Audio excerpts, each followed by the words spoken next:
Hello and welcome back to Don Artie's Player Draft Tournament. Here we have a playoff 5 coming up between Beasty and MarineLord, a set I'm extremely hyped about, especially given that this is essentially the finals of this entire tournament.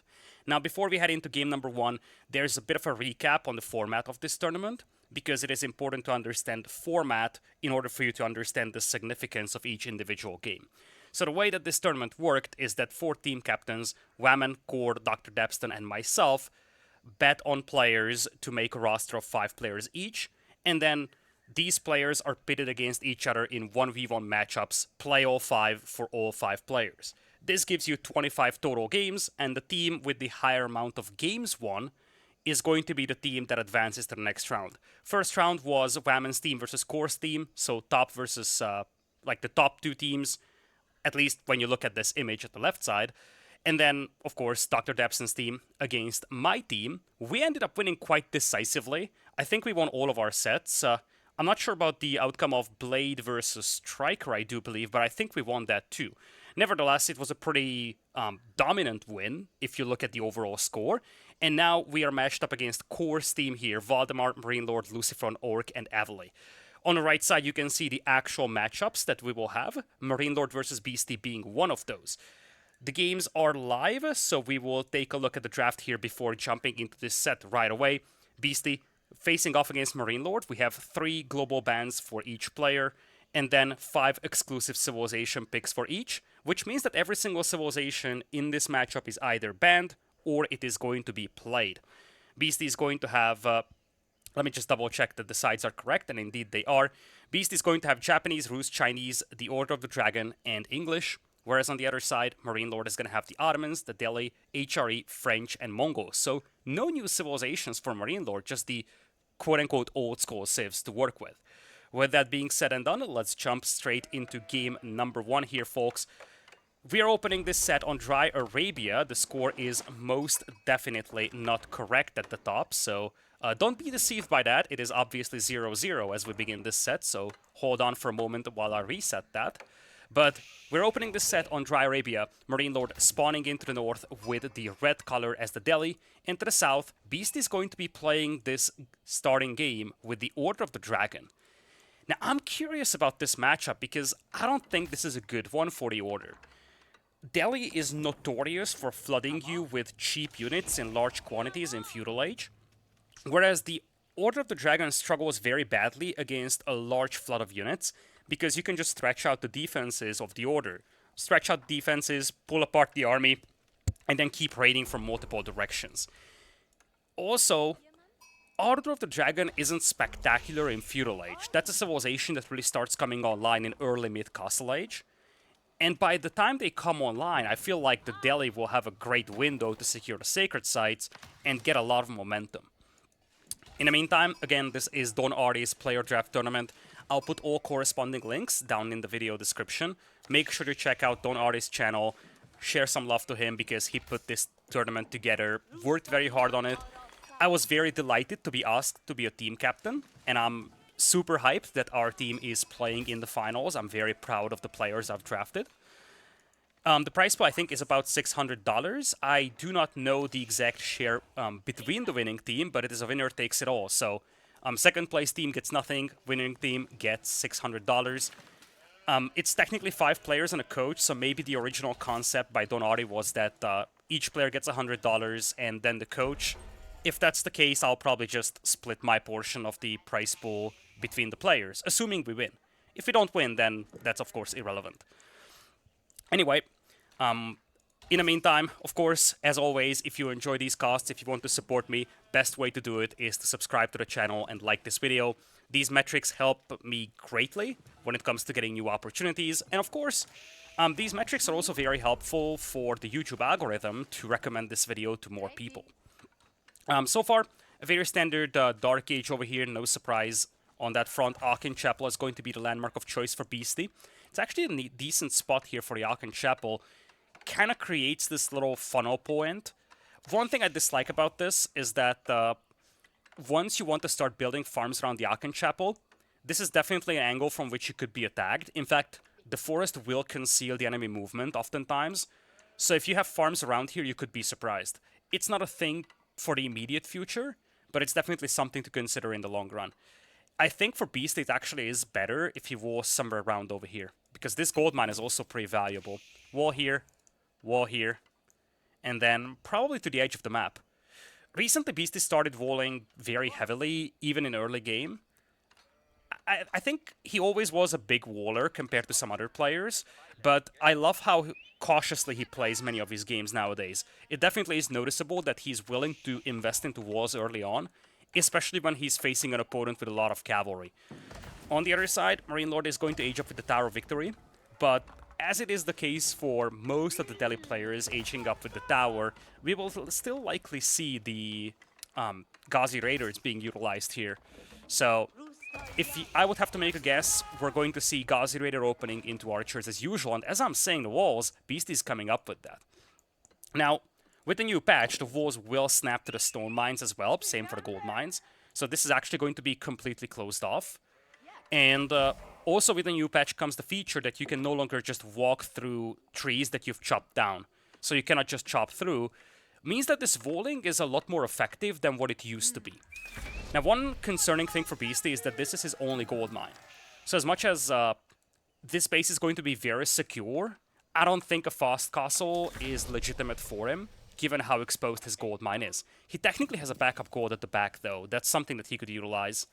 I don't think that's the primary plan, given that this gold mine is very far at the back, and it probably would take a long time to walk there. But Beastie is going to have a very nice and secure base, though I would love to see some more walls somewhere around over here. I think Ghazi Raiders can still run past the TC. Actually, never mind. Look at this. This is actually a very nice touch from Beastie. Notice the range of the town center, and notice where the walls came up. Beastie is essentially saying, okay, I don't need any walls over here, because no matter what happens, at least one volley is going to hit the unit that will try to pass by. I still would love some walls over here, because there's a difference between the cavalry having to run through here and eating multiple shots, as compared to just running into the gold mine and then passing by over here. MarineLord opening with the Ghazi Raiders, no surprise over there. He does have thorough scouting of Beastie's base, and he actually sees the archer range. Not a building that you commonly see from the Order of the Dragon, or in general the HRE to open with, but I'm not against this. I think what MarineLord is doing is fairly predictable with the Delhi, even without thorough scouting from Beastie. Beastie does have quite some intel on the enemy base, but I think it's fairly well predictable that if your opponent goes for a Tower of Victory, you will be seeing archers. So here's the idea. Your opponent will be making archers anyways. Might as well just match that with high-quality archers of your own. Beastie also loves to use this trick. This is something that I only saw a few players utilize since the release of this patch. Given that walls snap to the gold mine, now you can body block enemy cavalry that's trying to come in and harass you. And I think this is going to be one of the big things defining the meta in the future. Because now, you see these Ghazi Raiders, they won't be able to accomplish much on this gold mine. This is actually very reminiscent to what you see in AoE 2. And that's part of the reason why in AoE 2, the archer meta dominates. There are, of course, other reasons as well, but long story short, part of the reason why archers are so relevant in AoE 2 is because melee units can't even get to the villagers on a gold mine, for instance. And I think, in a way, now with the wall snapping to these gold mines, it's also going to apply to AoE 4. So I actually think that there is going to be an increase in Feudal Age archer builds from players. And I think civilizations with strong archers in Feudal will likely get a little boost here. MarineLord is doing the right thing over here. If he wants to stretch out Beastie's defenses, he should try torching this wall. Problem is that he only has a couple of Ghazi Raiders, so it's going to take some time until he torches his way through the walls. Villagers should be able to repair, and then archers will be able to push this away. Of course, gilded archers aren't spectacular. In fact, I think when it comes to the gilded units, they are definitely on the more underwhelming side compared to some of the other units. 6 base attack with 6 attack bonus at 125 HP, that is not spectacular. Just for a brief moment, let's compare that to the Gilded Spearman, which has plus 40 bonus damage against cavalry. This is a very valuable unit. This is going to eat knights for breakfast. Compare that to a Gilded Archer, which is alright, but it's not spectacular for the price you pay for it.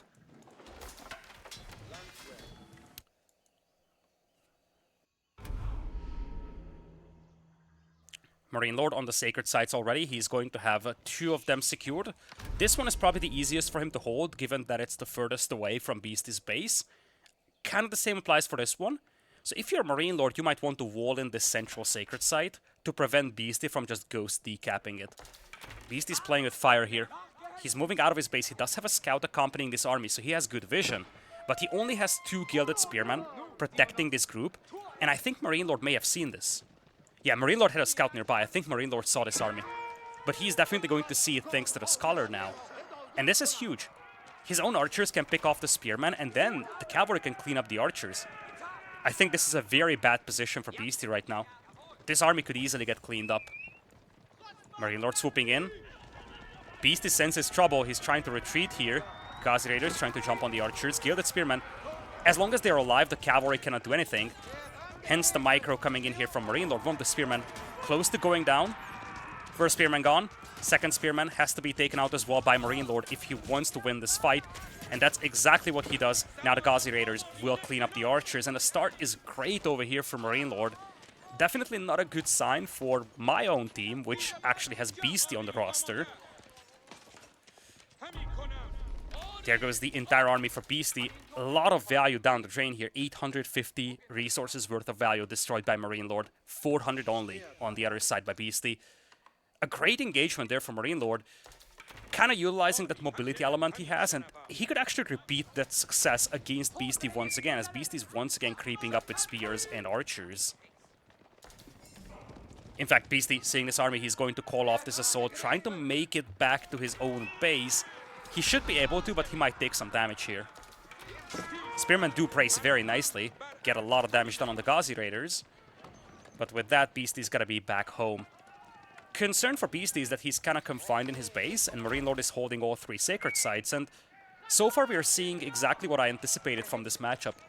It's quantity over quality. Delhi is just flooding units right now, and Beastie cannot match those numbers. Now, the other thing, of course, with the Order of the Dragon is that you cannot afford to lose an army. That's actually a big thing with the Order. Units are individually so expensive that one bad fight could lose you the game. And such a cleanup that we saw here on the right flank could easily be the disaster for the Beastie, essentially. Now he doesn't have the numbers. If he had those additional 5 archers, this army would be a lot more formidable. But with those gone, he just doesn't have the numbers to hold this. And his villagers are also very expensive and valuable. So those individual picks are extremely good for MarineLord as well. Dives in, picks off 2 spearmen as well. Again, value destroyed is heavily in the favor of MarineLord here. He also has the position to shut down this gold mine. Beastie, barely any gold income at this point. This is looking really good for MarineLord. He even has the Sacred Site countdown going for him. So, unless Beastie starts breaking out of his base, this actually could become a legitimate win condition even. It's of course still far away, 8.5 minutes left to go. But if Beastie is turtling very heavily and MarineLord doesn't want to dive, this actually becomes a reasonable win condition for MarineLord.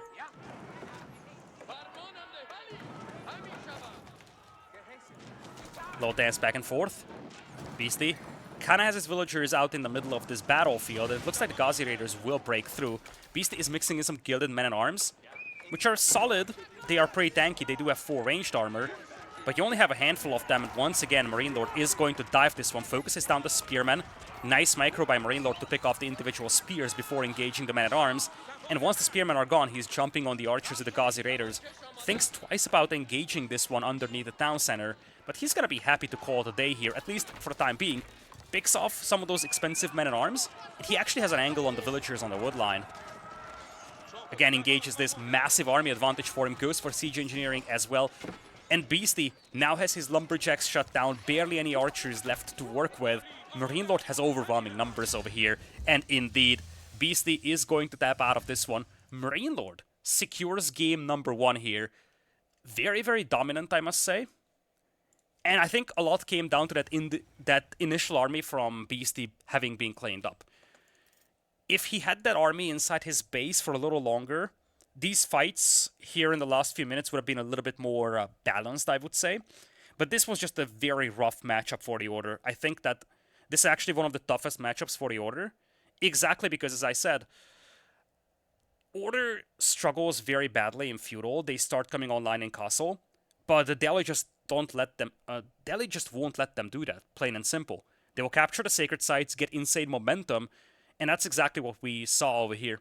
Beastie had to move out of his base, but he didn't really have the numbers to do that with. He didn't really have the army even, and those individual price units, they just weren't a match for the flood that was coming from the Delhi. With that, we have a 1-0 lead for MarineLord. Beastie, he's going to lose with the Order of the Dragon. On the other side, Delhi is going to be a win for MarineLord.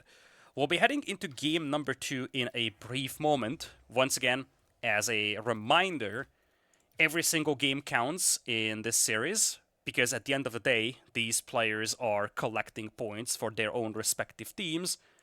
So, at this point, it's not a catastrophic thing for Beastie, having lost game number 1, but we definitely need a couple of points from him. Don't forget, we have 25 games in total between the two teams, so if either of these players win 4-1, 5-0, dare I say, which is now only possible for MarineLord, talking about 5-0, if either of these players win 4-1, 5-0, that's a big help for their team. I had to restart my game because the spectate thingy didn't show up, but hopefully it is going to show up now so I can jump into game number 2. Yep, there we go. We are jumping into game number 2 here, folks. Apologies for the very slight delay. I probably won't edit this out from YouTube because at the end of the day we're talking about 1 minute, but it is what it is. We have game number 2, and boy, I love this matchup. MarineLord is going to call upon the services of the Mongols, Beastie popping out the Japanese.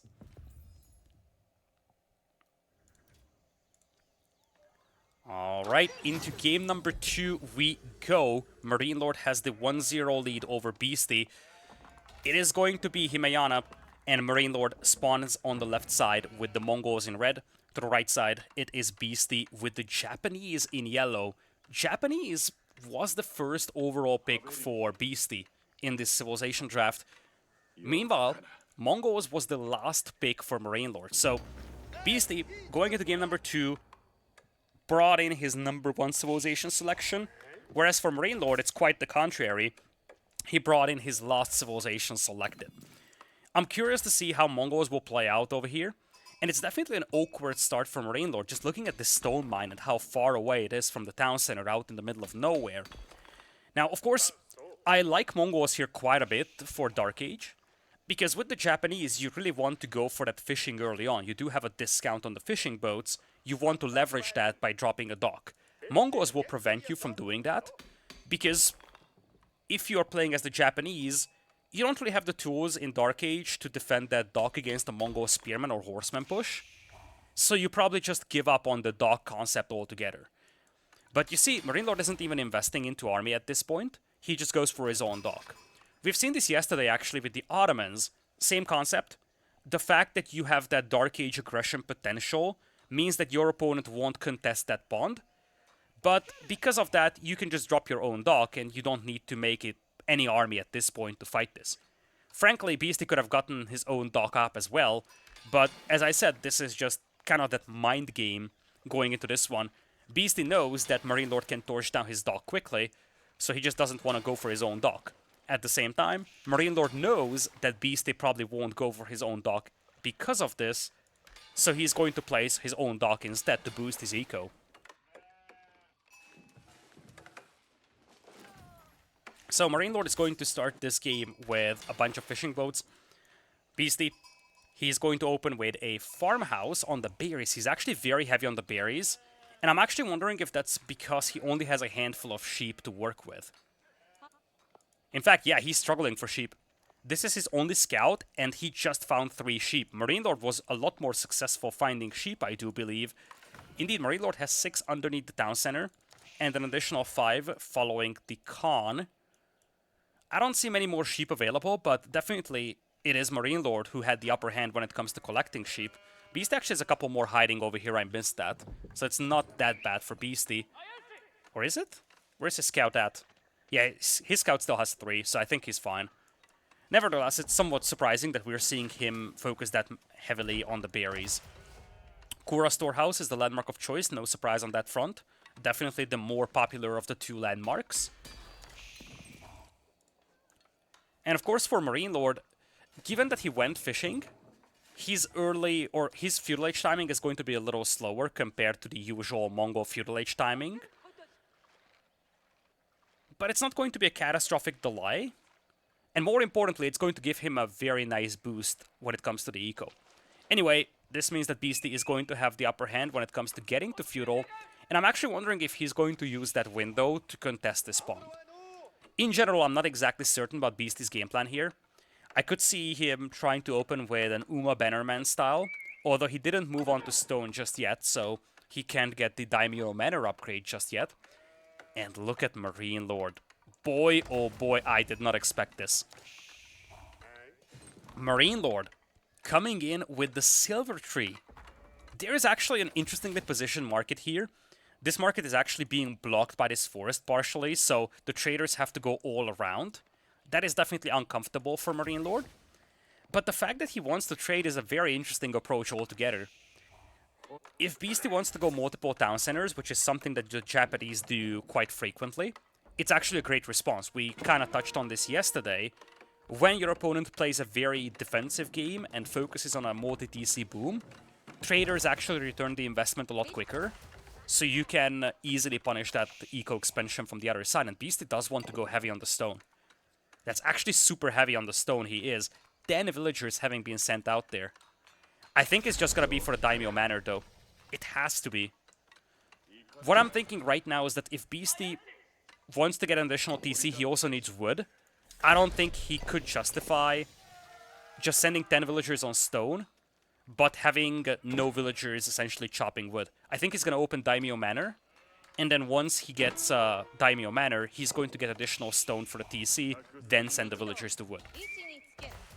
Anyway, Daimyo Manor is going to give him access to an Uma Bannerman, so he can use that for lower raiding, but he's going to need more than that to harass the trade. Love the tower. It's going to shut down 2 of these little droplets of shorefish, but it's not problematic for MarineLord at this point, because there is also a droplet over here that's completely uncontested.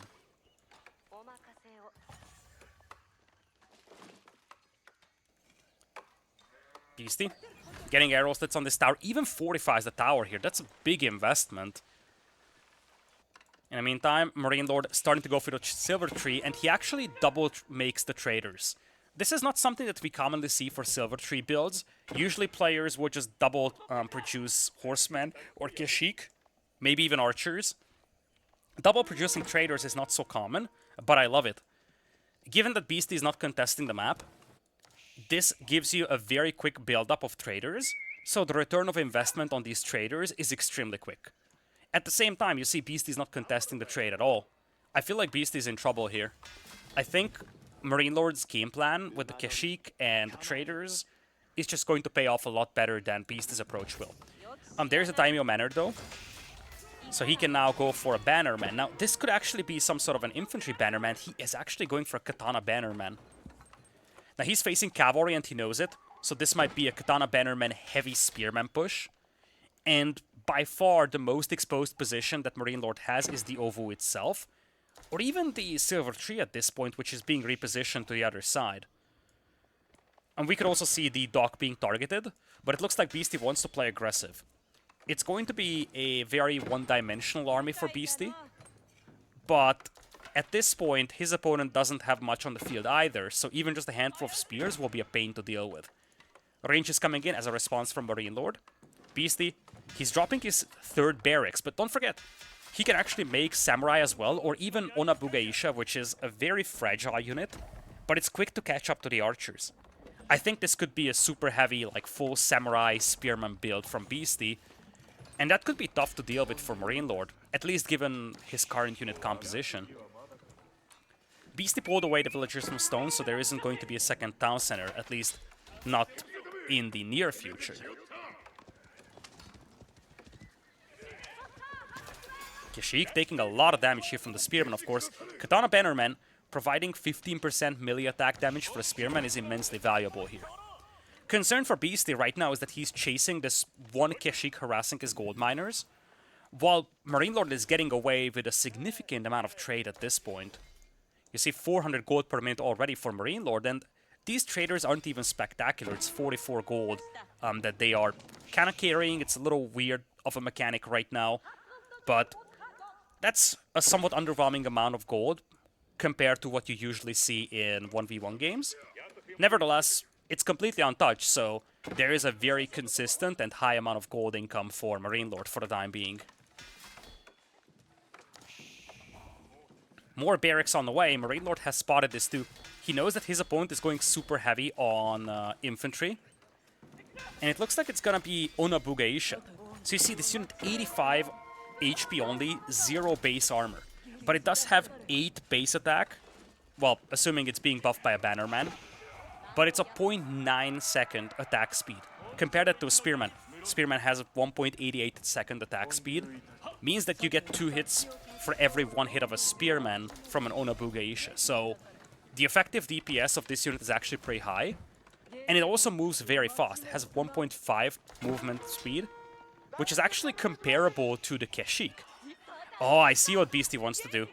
Beasty actually wants to use the Onabugaisha as like a proxy cavalry style unit. Tries to raid the trade with them. And he does have a respectable amount of troops now. The Onabugaisha are also very cheap. 60 food, 20 gold. So the build-up could be rapid here. Don't forget, MarineLord has used a lot of his stone to double train traders. So he won't have as many archers as he could have had if he went for archers being double produced. Still, archers, 17 of them should be able to deal with the Onabugaisha no trouble. So Beasty is going to need some samurai to deal with this. For now, when you look at the eco, it's actually slightly better for Beasty. He does have the traders working for him, of course. Or the farmers, beg your pardon. Means that his food eco is going to be very well sustainable. I think that's a good long-term advantage. Compare that to MarineLord, who is going to have to start mixing in some pastures, move to berries, or move to hunt at some point. It's a scary army now from Beasty. Katana Bannerman helps a lot for this army. Also, second melee attack upgrade coming in here for Beasty as well. Beasty doesn't need to raid the entire trade, he just needs to take control over this trade post. Maybe with a tower even. MarineLord does have a lot of archers though, and I don't think Beasty saw this. I think Beasty is running into his own demise here with so many archers available on the other side. Indeed, seeing all the archers, he has to pull out of this one. He needs a couple of samurai to deal with this. But for now, he's going just Onabugaisha. Okay, now he's queuing up some samurai. Nice little brace against the Kashyyyk, but don't forget, Onabugaisha, they're very fragile. They can close the distance, but of course, you do have the speed arrow for MarineLord, so the archers can keep pulling back, and this is once again a beautiful fight for MarineLord. Onabugaisha just being taken out one by one, and the Kashyyyk, they're healing back as they fight. MarineLord taking a terrific engagement over here. On the other side, Beasty's losing way too much. Might have just lost the game, to be honest. His entire army has gotten cleaned up. 1900 value destroyed as compared to 1300. But more importantly, this concept of flooding the enemy with a massive amount of infantry is now going to be extremely difficult for Beasty. In fact, MarineLord feels confident about his army, so much so that he's going to go siege engineering, start to build rams. Now this is a tough matchup again for Beasty, I feel. I think MarineLord has read this matchup perfectly, and this Mongol trade is working wonders for him right now. But it's also a little tricky for Beasty, because I just don't think that the Onabugaisha work well over here. MarineLord did the right thing, he went heavy archers. Beasty needed a lot more samurai, but those are extremely expensive for an eco that isn't really powerful, I would say. It's a little tricky to say, because Beasty's eco is solid, but there's a difference between having a solid eco and having an eco that's able to sustain a quadruple barracks samurai production. You see, most of these barracks are actually idle for quite some time. Beasty cannot afford to mass-produce the samurai.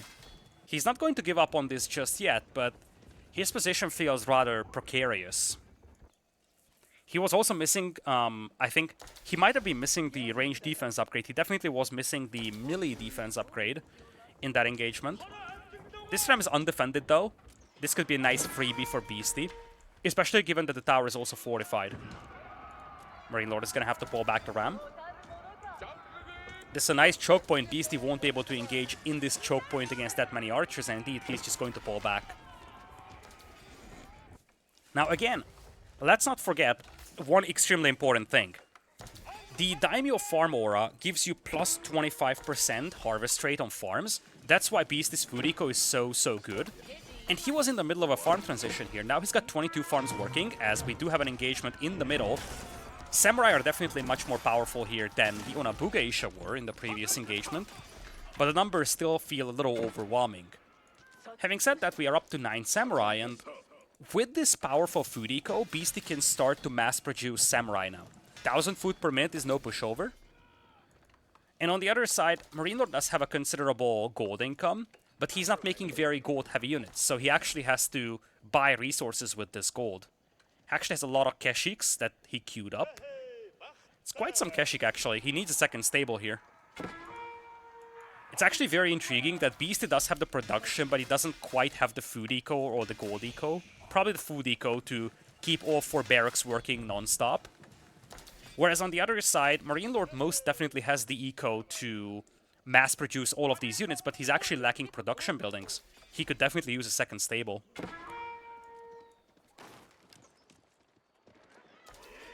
Beasty once again posturing close to this neutral market. This time around he has a lot of Samurai though, 13 of them on the field. Quite some Onabugeisha as well. The Samurai, they will charge in. This time around there is no con to boost the movement speed of the archers, so the retreat is actually a lot slower. But it's still pretty effective. There is the con. Speed arrow has been popped. It's actually the attack speed arrow that MarineLord popped here. He doesn't want to retreat, he wants to fight. Beasty gets some good freebies on these traders. But again, I feel like it's the same story over and over again. He is sacrificing a lot of precious units for this.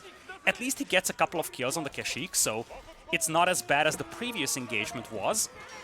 He definitely shut down some of the traders from MarineLord. I just don't know if losing all this army for all that was worth it. At the end of the day, MarineLord still has 17 eco worth of a lead, and Beasty is down to 16 army once again. He still has a crazy food eco though, and that could be his ticket back into the game. I love this a lot more though. He's bringing in some Onabugeisha, he's trying to raid the traders. Definitely a good move here, especially given that many of these traders are heavily damaged. And I feel like this actually accomplished more than this counterattack to the north did. Beasty in a tough spot now. He lost the tower in the middle.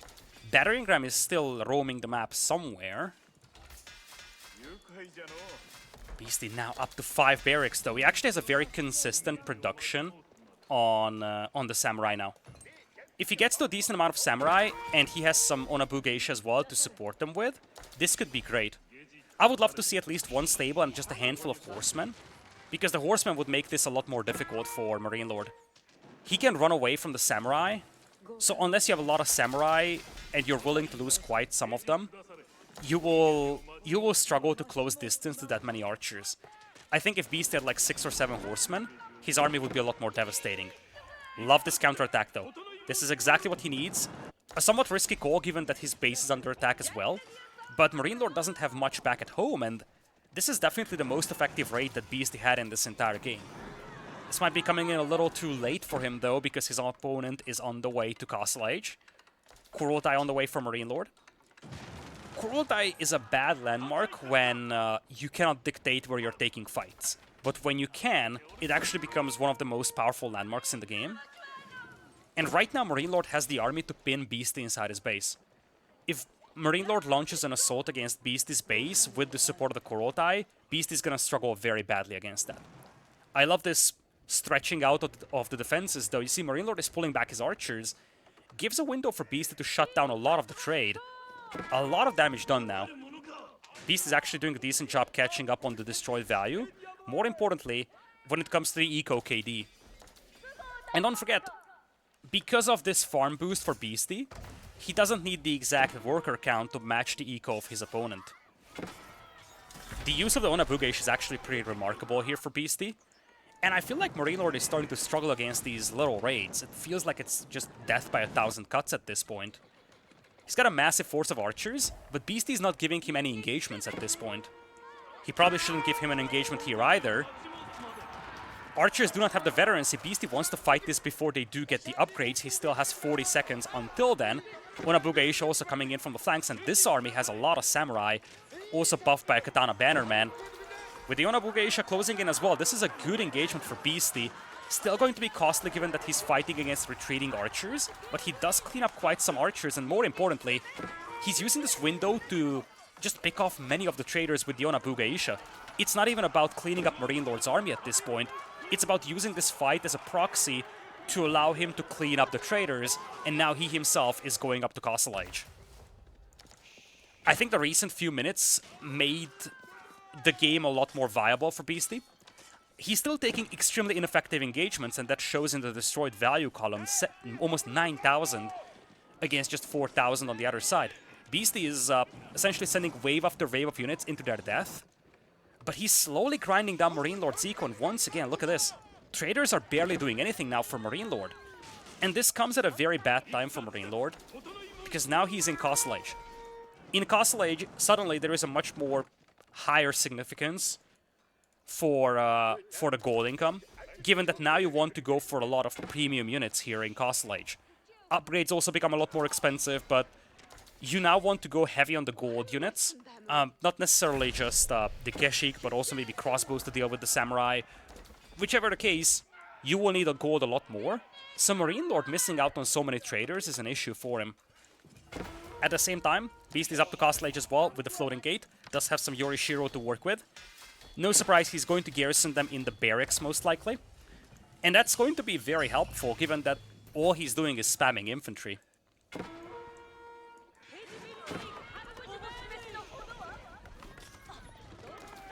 Overall, Beasty killed 20 eco now. He's only down by 10. Don't forget though, some of these are fishing boats, which are very close to depleting the last droplet of shorefish. And on the other side, Beasty does have a spectacular food eco. That is definitely a weakness for MarineLord in the long run. He's still heavily reliant on deer. I think berries as well. In fact, he depleted his own berries. And he's definitely strained on food. Whereas for Beasty, he's set up long term. Good news for MarineLord is that he's outnumbering Beasty very heavily here. And if he makes a push right now, Beasty cannot stop that. 56 archers, 21 Keshik for MarineLord. Beasty did a great job raiding the base of MarineLord.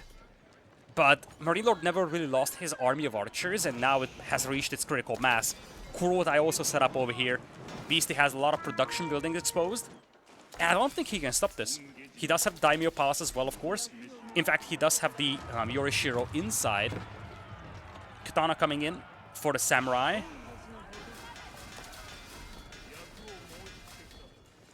Veterancy also in for the samurai and the Onabuga as well. Beasty is getting the upgrades in, but I feel like the numbers are just not there. Especially when it comes to an army that can kite away with high movement speed thanks to the Khan. Well, flanking maneuver coming in now, but that is an overwhelming force from MarineLord. I think that trade being alive for so long is now showing on the playing field. Has a lot of army. Beasty trying his best to take this fight, but he doesn't have a direct counter to the Keshik, nor the Onabuga, nor the Samurai can take out the cavalry. Beasty will tap out of this one, and we'll be heading into game number 3 with a 2-0 lead for MarineLord. Lovely game from MarineLord. I feel like he read Beasty's game plan here perfectly. The trade was definitely a nice shake-up to the meta on this map, and Beasty definitely struggled to deal with that early on. In the second part of Feudal Age, he did a great job raiding the trade, but the issue is kind of visible here on the military graph. You see, Beasty kept losing wave after wave of units, and I talked about this mid-game. He had a very underwhelming value rate. Like, destroyed value was heavily in MarineLord's favor. As much as he killed a lot of eco for MarineLord, these fights were extremely inefficient for him for quite some time, and he never really was able to destroy MarineLord's army. MarineLord was able to keep building up a force of archers, eventually leading to this overwhelming force that just destroyed Beasty. When you look at the economy, Beasty with more food, as you would expect from the Japanese farming, but MarineLord, a dominant amount of wood, also a lot more gold to work with. Those traders, they did enough for MarineLord here before they got picked off by Beasty. And this means that MarineLord now has given 2 points to his team. He has secured a win with his last civilization selection, whereas on the other side, Beastie's first pick, the Japanese, is now gone. We will be heading into game number 3 in a brief moment. Beastie still has Rus, Chinese, and English available, compared to Ottomans, French, and the HRE from MarineLord. Looks like we'll have HRE for MarineLord, and Beastie will be coming in with the Rus here in game number 3. Before we jump in, once again, big shout out goes to Don Artie for putting this tournament together. He has done a great job with this. I had a lot of fun being a team captain in here, and hopefully it's going to be my team that wins this tournament. Right now, it's not looking good for my team with Beastie down 2-0 against MarineLord. Beastie needs to get a couple of games in here, and then hopefully the rest of the team can also win their own respective games, so the overall score will be in our favor. With that being said, let's jump straight into game number 3 here. MarineLord will be using the red color to the north with the HRE, and to the south it is going to be Beastie, playing as the Rus with the color blue. Now, Rus is a civilization that we don't commonly see in tournaments, partly because they are so frequently banned. So, Rus being available here for Beastie is definitely a nice shake-up to the meta in many ways. And it's going to be interesting to see how this old-school matchup, HRE versus Rus, plays out. Now, when you look at these two civs, I probably prefer Rus over here. I feel like they have a lot of feudal age prowess, and on this map, that can be utilized well. You see, the map is Golden Pit, both players starting with 2 gold mines. Luckily for MarineLord, both of those are positioned at the back, although one of them is kind of offset to the east. For Beastie, it's also very well secured gold deposit. He can easily wall off the flanks and then protect these gold mines. But what's more important, I think, is that this is a map where you can play gold control. You can play aggressive, cut your opponent off from gold. So if you're the Rus, you could play this boar-based archer build, which would allow you to make a very strong push against the gold mine of the HRE player. You do that, and the HRE player, even if they get to Castle Age, they won't be able to afford any of the premium units, and you can win with a full feudal age push. I think that's a very viable strategy here for Beastie, especially when you consider that the board that he could take is actually very close to his base.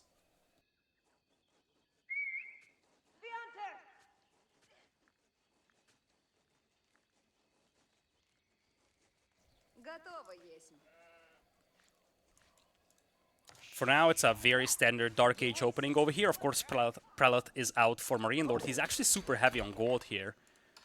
We're going to have to see what he's up to with that, but he's definitely collecting a lot more gold than what you need for Feudal Age.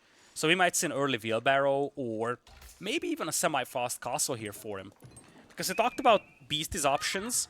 When it comes to MarineLord's options, I think on this map, relics have an increased importance, especially if you're going to be the defender for quite some time. But this map in general is very momentum-based. And this is going to be a second TC build. I probably won't even continue. I could have imagined a fast castle from MarineLord to play relic control. But with this Aachen Chapel being close to the stone, and it was deliberately put close to the stone, MarineLord was willing to sacrifice some walking time so that he can have this stone inside the range. I am 80% certain that we're going to see a second TC here from MarineLord. Meanwhile, Kremlin on the way for Beastie. Nice low position. It's going to boost Lumberjacks on this wood line. Probably even this one. I think it might even reach this wood line, which is probably the safest for Beastie. But more importantly, it also protects both of your gold mines. 7 on the Aachen Chapel is also a sign that MarineLord just wants to get to feudal as soon as possible. Of course, he doesn't have enough stone for a mining camp right now. But the Aachen Chapel is right next to the forest. He can just grab the wood he needs quickly. One thing I'm noticing here is that the map gods have been a little bit more generous with MarineLord in this setup. He's got a lot more gold on his side of the pit compared to Beastie. But from what I have seen on this map, that rarely becomes a factor. Most of the games on Golden Pit, at least based on the limited sample size that we had up until this point, most of the games on Golden Pit are decided in the first 20-25 minute stops. So I haven't really seen any games where it actually comes down to a lot of like late game gold control in the middle. Beastie's gonna play 2 TCs himself. Let's take a look at MarineLord. He's super heavy on lumberjacking, and there is indeed the mining camp. So it will be a 2TC build from MarineLord. Beasty does have the head start when it comes to collecting stone, though. Beasty is also aware of this second TC expansion from MarineLord, which actually makes me wonder if Beasty wants to go for a third TC. He can easily afford this because he does have the lumberjacking bonus, so it takes less time for him to get the wood. And he sees the second TC from MarineLord. I don't think it's a good setup for the Roos to play 2TC versus 2TC here. Low harassment. Now, the fact that Beasty is damaging individual villagers makes me feel like he wants to go for early knights. And he's just doing some damage here so the knights can just two-shot these villagers. For now, there won't be any knights, of course. He wants to prioritize the TC. But once the TC is up, I am fairly certain that we will see some knights from the Roos player.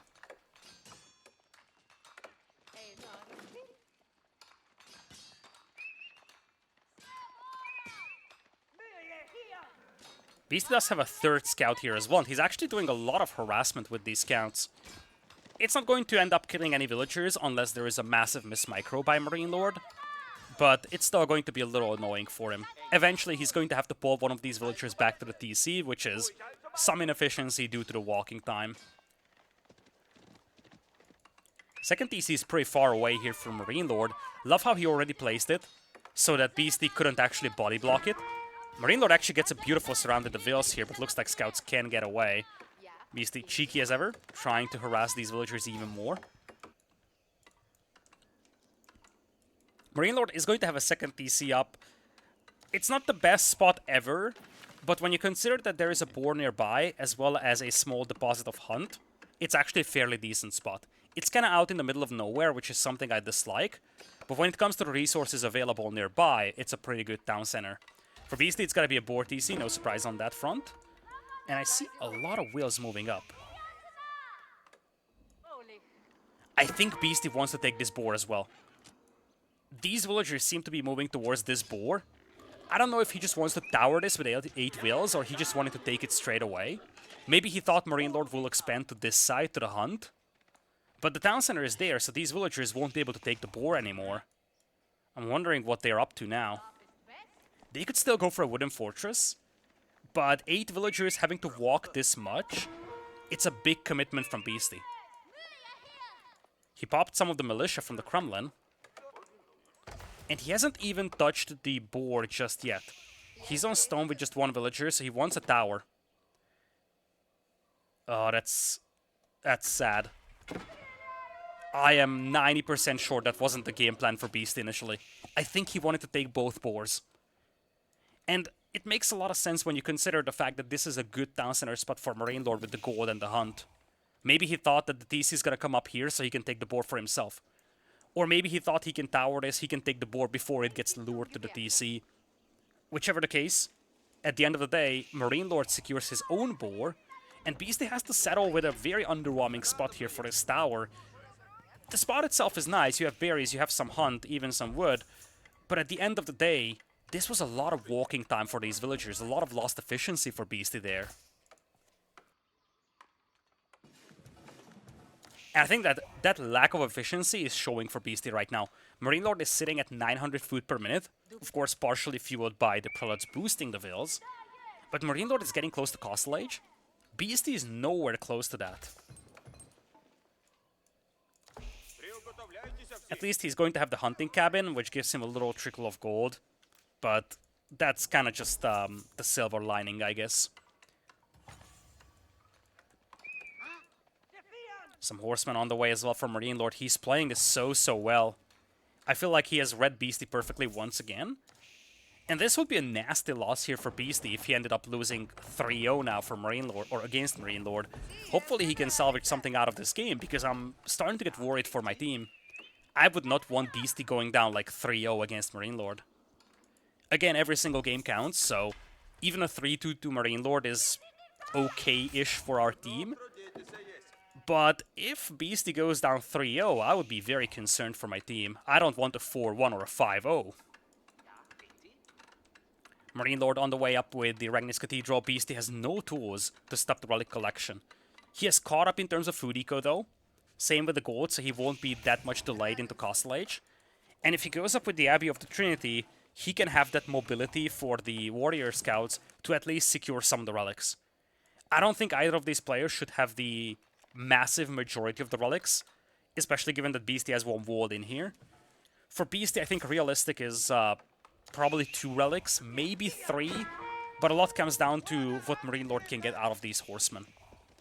Beasty does have a lot of scouts, so he can keep track of these horsemen.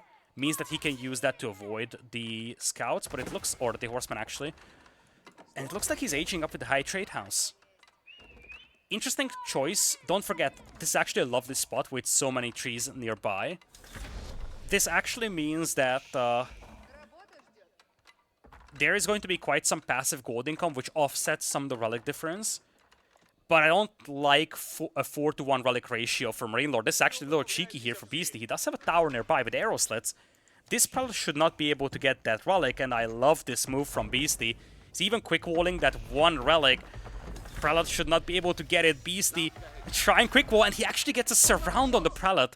This is even better than what I expected.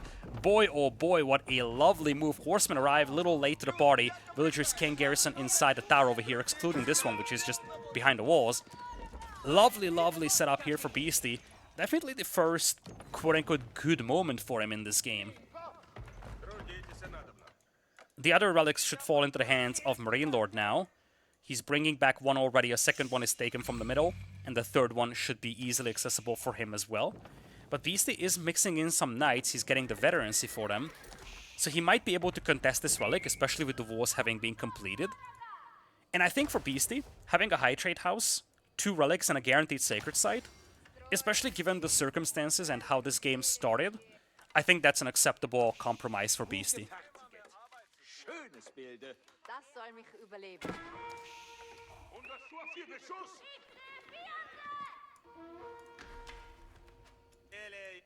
Villager count essentially neck and neck. Nice little move here with the militia.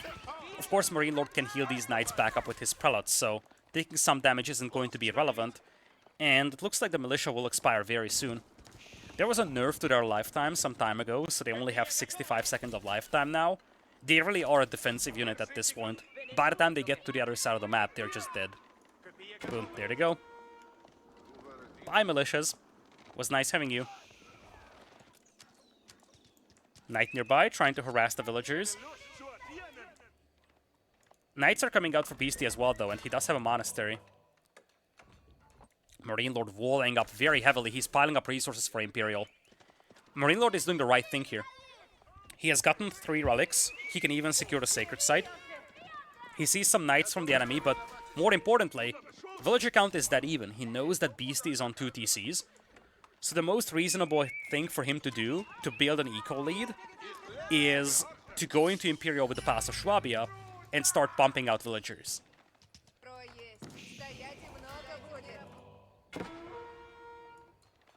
Knights actually make it into the base of MarineLord here. MarineLord has to flee with some vills. Beasty actually got away with this warrior monk, which is remarkable given the fact that there was a whole party chasing him. It's surprising that MarineLord didn't even try picking off this one warrior monk. Of course, it was behind the walls when MarineLord arrived, but he could have just camped outside and waited for the warrior monk to come out. Beast does have a lot of eco upgrades, and that's definitely something that helps him a little here. Double mining upgrades, double lumberjacking upgrades. On the other side, the MarineLord is piling up resources for Imperial.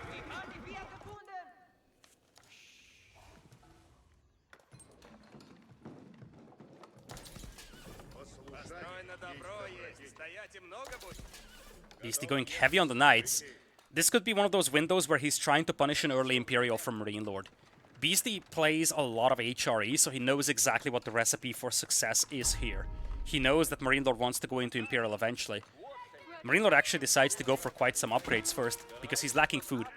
You see, MarineLord does have a lot of gold, but MarineLord has to make a farm transition right now, which actually puts him in a position of weakness. As a consequence, he cannot just go up to Imperial, so he's going to use the leftover gold he has to grab a bunch of eco upgrades. But this is buying a lot of precious time for Beasty. And as I was kind of alluding to, Beasty knows that MarineLord wants to go into Imperial here. So the natural response is to go super aggressive Castle Age and punish that age up. And that's actually pretty visible. Beasty now mixing in some crossbows, he's actually grabbing Boyar's Fortitude. It's going to give a massive buff to the HP of that cavalry.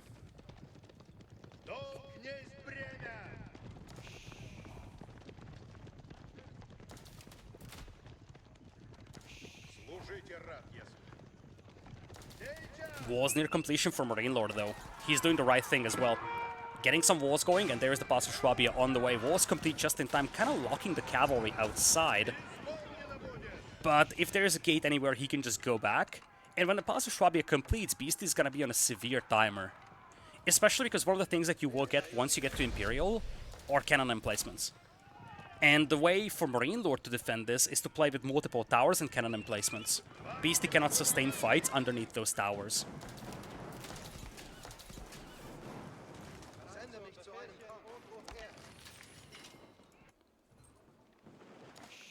Beasty bringing in the crossbows, he's got knights as well. No Imperial upgrades coming in for MarineLord when it comes to the units, he's just grabbing the bombard emplacements as you would expect him to do. Beasty needs to shut down the food eco at this point. He could also hit the lumberjacks. He needs to inflict a lot of casualties here, otherwise he won't be able to compensate for the lack of Pass of Schwabia on his side. He actually finds a lot of vills here. It's exactly what he needs.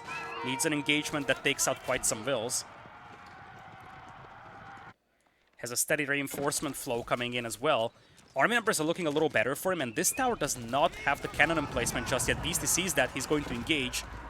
MarineLord trying to buy some time until the cannon emplacement finishes. He's got a lot of spearmen nearby, and this is not a fight that Beasty really wants to take against that many spears. Indeed, he calls off his forces. Crossbows get picked apart as they retreat. Second wave of crossbows are on the way, though. MarineLord is looking to revolt this potentially. Tower does have the cannon emplacement complete now. That's what matters for MarineLord. He just needed some time until the cannon emplacement is out there. And Beasty, he's trying his best to pick off vills, but MarineLord is doing a great job with the defense here. He's just doing such a good job, really. Now, keep in mind that MarineLord might not have a lot of gold to work with, and that's definitely one of the things to look at on Golden Pit. In fact, all of MarineLord's gold income is coming from passive sources. You see, 0 villagers on gold. And this actually unlocks a new being condition for Beasty. Just contest the relics. If you shut down the gold income of MarineLord, or if you limit that gold income quite heavily, MarineLord won't be able to afford premium units, and he won't be able to afford Imperial upgrades either.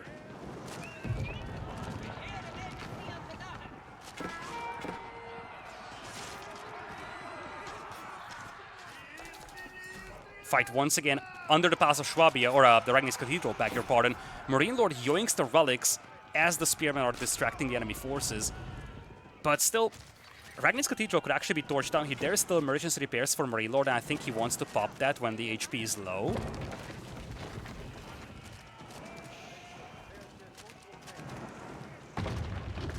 It looks like he didn't. Interesting choice from MarineLord. Opts to just completely bail out on the Ragnar's Cathedral. He's probably waiting for emergency repairs to be used on a tower or something. This is now a very well fortified position. Relics garrisoned in the towers with bombard emplacements and fortification. That's not something that Beasty can contest. On the other hand, Beasty is now doing the right thing. He's going Imperial. He's actually walling his base off as well. And I would love to see, it might sound crazy, but I would love to see a Spasskaya tower in the middle at this point. Here is the concept. You want to starve MarineLord out of gold. MarineLord is struggling very badly for gold. If you fortify the middle, you can play a game where MarineLord has 0 access to gold. Looks like it's gonna be the High Armory after all. Even in this case, I would love to see a keep in the middle for Beasty. If MarineLord gets access to gold, I think his position is going to be a lot better than Beasty's. But as long as Beasty holds this position, I like his status in this game a lot more. And don't forget, Roost late game is no pushover. In fact, HRE is great when it comes to getting to Imperial, not so much being in Imperial once your opponent is also an Imp. Once we get to mid-late Imperial, this matchup is heavily Rus favored.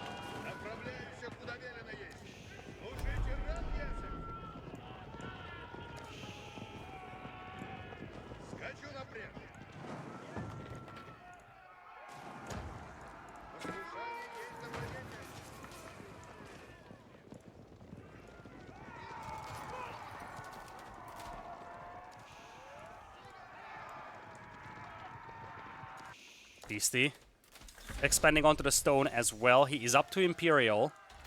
He does have quite some stables, and he's actually going heavy on the Horseman. Now, he hasn't got the Knight Poleaxes yet. That's going to give a massive boost to his Knights as well. But the real tool of destruction is going to be the Streltsy now. And indeed, we are seeing Beasty mixing in some Streltsy.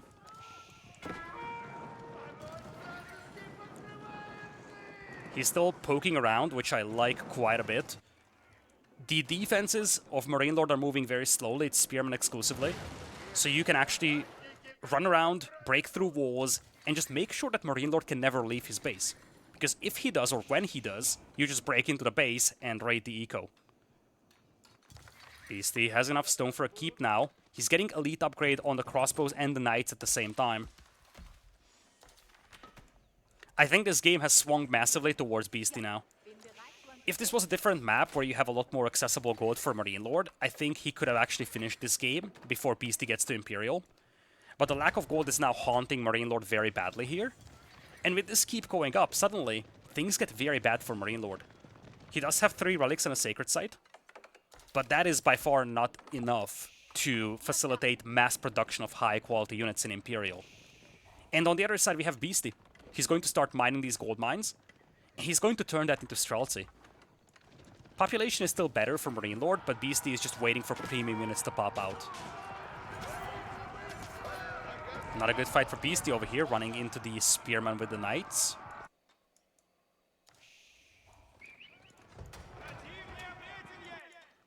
He's actually yoinking the stone as well from the other side.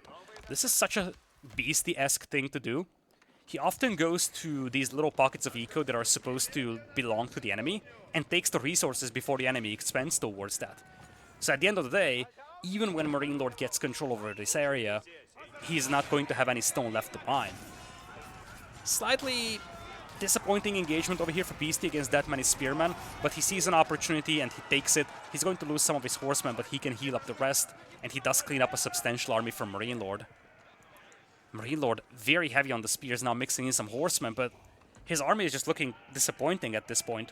Horsemen plus Spearmen against Knights and Streltsy is an extremely underwhelming combination.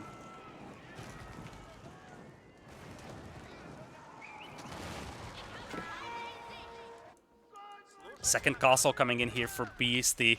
He knows how this game is going to end. He knows that this is going to be about gold control, and he's just going to fortify the middle. He's playing Golden Pit as it's meant to be played.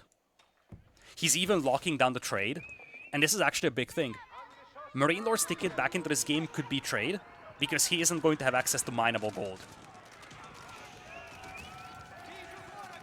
Beasty now going aggressive with this push. Needs to be a little cautious here, but I think he sees an opportunity, and he does have enough resources to replenish this army, so he's willing to lose some units here to damage the enemy eco. Actually bails with the crossbows. He detached some of the cavalry, but those will be short-lived here with the bombard emplacements and the spearmen nearby. Does have a raiding party on the flanks though as well. Finds quite some villagers as they're walling off this stone deposit.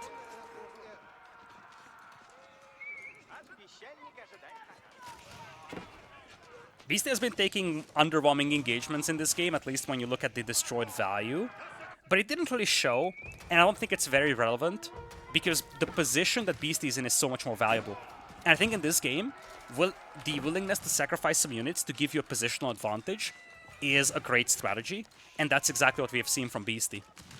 Same thing here, he's going to lose some Streltsy, but he's picking off some valuable Veils, and he's keeping his opponent contained. He's even breaking into the enemy base, takes out the Mangonel, does get some raids on the Lumberjacks as well. Don't forget, MarineLord doesn't have a lot of wood to work with either. He depleted this wood line essentially. The next safest is this one, and then maybe this one. Beasty just dropping keeps all around the map. MarineLord wants a gold mine for himself, gets a castle on the top of the hill, but this in and of itself is going to be insufficient. And look at what Beasty's doing. He's making Springolds immediately. Beasty knows fully well that it's not going to be a matter of, okay, I have a keep here, you have a keep here. It's a matter of MarineLord having to take down these keeps to secure gold. So Beasty's going super heavy on the Springolds. And I think part of the game plan, picking the Rus over here, was the fact that you have a longer range Springgold than other civs, so you can play this anti-siege defensive game in the middle if the game goes very long.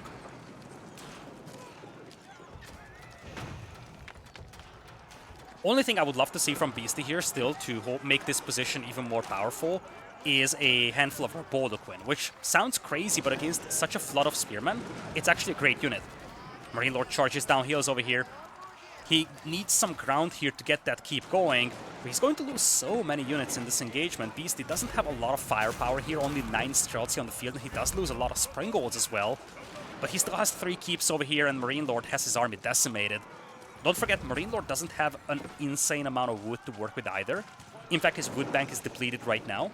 So even losing Horsemen and Spearmen is a pretty considerable loss. Beasty actually opts to go for 24 of the Streltsy here, or the Militia, beg your pardon. They're just being brought in as a quick support troop to make sure that this attack does not work out for MarineLord. He gets a keep up, and now we are seeing some, or we will soon see some bombards or traps to take these keeps down with. But Beasty, he is supposed to replenish his Springolds quickly here. It's all about holding this position at this point. As long as these keeps are standing, MarineLord doesn't have access to these gold mines.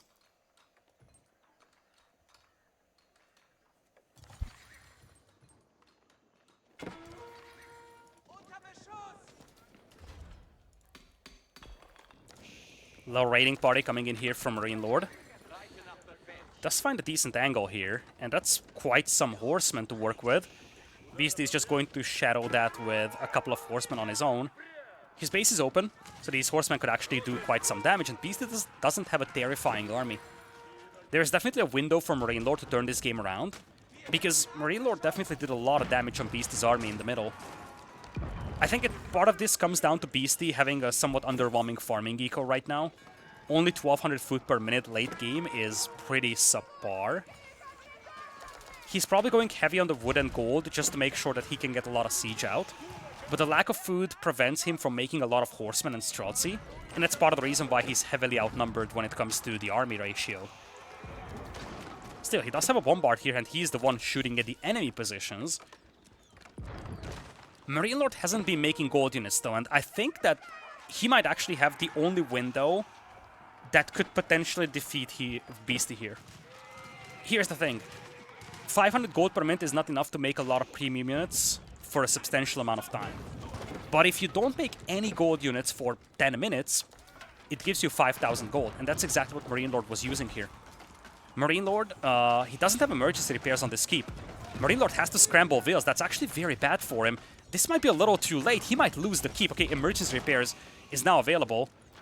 So he is going to get the keep back on track. And here's the thing. MarineLord hasn't been spending his gold, so he's got 2,000 in the bank, and he does have an army twice the size of Beasty's. I think he might have a window here. Spearman now diving under the castle. Castles do have bombard emplacements. This castle being taken down is insufficient for MarineLord because this one is also denying all the other gold. So Beasty can afford to lose one of these keeps, but he cannot afford to lose 2.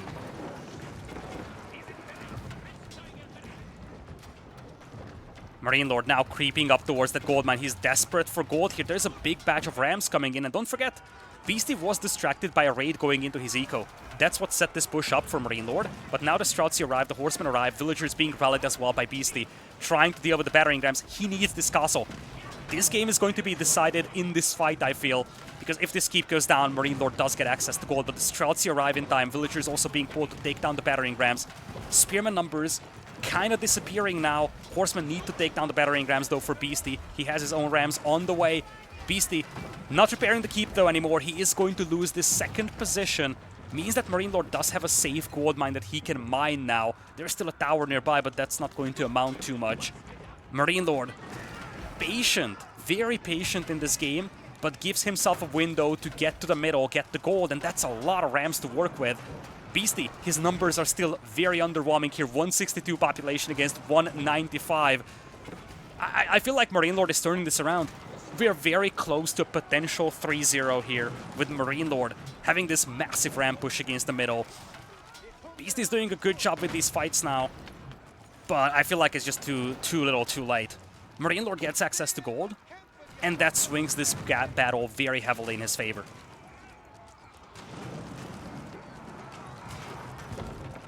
Another keep could fall here for Beasty. He's losing a lot of villagers in the crossfire as well. And Beasty actually loses all accessible keeps for him. It might be, in an instant, it might be MarineLord who denies all the gold from Beasty. Villager is unable to repair, no more stone available for Beasty. He needed to buy some stone, but it comes in a little too late, and the keep falls. MarineLord has cleaned up 4 keeps from the middle and secured gold for himself. He does have emergency repairs as well, which is immensely valuable in such engagements. And now it's Beasty who is down to just 900 gold per minute with 0 gold in the bank, essentially. For now, he just wants to live to see another day, trying to get a keep up. Secure this only gold mine for him. It also denies these 2 gold mines from MarineLord, but now MarineLord has access to gold. Beasty's making hardened Spearman at this point. He's needing the veteran upgrade, but Landsknechte are already mixed in for MarineLord. He's turning that gold into a good use. And now, once again, it's the Landsknechte butchering Beasty. It feels like MarineLord is one step ahead of Beasty in every single moment for the last 10 minutes or so. Streltsy are still effective in this engagement, but MarineLord is taking really good fights, and he keeps pushing Beasty back more and more. Springgold taking down the siege weapons, though. Beasty looks like he is going to have this held for the time being.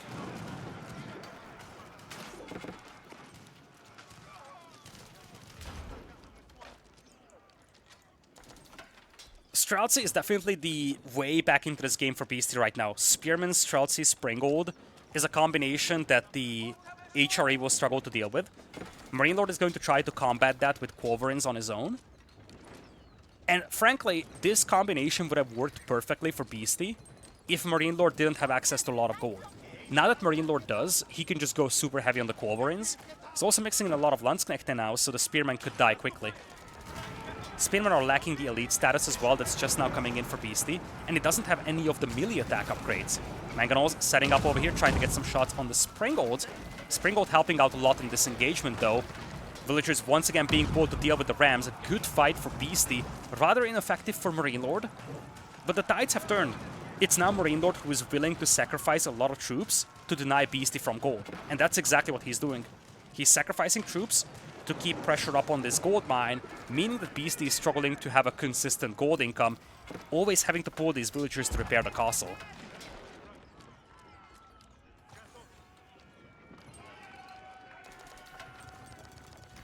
No trade on either side, by the way. MarineLord does have a tower nearby, so Beasty couldn't trade. And Beasty walled off the trading post on the other side, so trade is not going to be a thing for either of these players. Food eco, fairly comparable, and looks like Beasty's going Horse Archer. Now, that's definitely a unit that gives you a lot of value in this matchup when you don't have gold. It's one of the best price-value ratio units in the game, given that it doesn't cost gold for you. Another engagement in the middle. Elite Spearman this time around. This is a very ineffective fight for MarineLord. I'm starting to dislike these engagements for him, especially with the Mangonels once again being taken out. Beasty's catching up on that destroyed value, and the last few minutes, I feel like these engagements were heavily Beasty-sided. And I feel like, especially with the Horse Archers appearing, thus Beasty having an army that doesn't really cost him gold, he can sustain long fights and once again make a push towards this gold mine.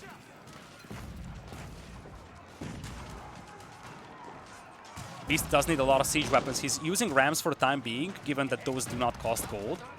But I think he could actually utilize some bombards here as well, just like MarineLord does. Men-at-Arms also in the mix. They do cost a little gold, but it's not a huge amount, so Beasty can sustain the production of those. Beast does have access to this other gold mine as well. This is big. Beasty needs this gold, given that his final gold mine in the middle is about to be depleted. There's a keep from MarineLord as a response. He sees that Beasty is running low on gold. Mangonel Fire doing a beautiful job against the Streltsy. Beasty wasn't looking, loses a lot of those valuable Streltsy in a position where he cannot afford to lose gold units.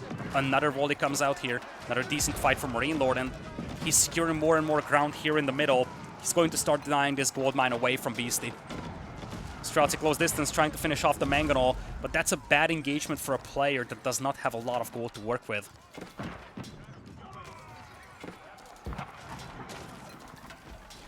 Springgold's also going down from Beasty. MarineLord still has a massive lead when it comes to destroyed value.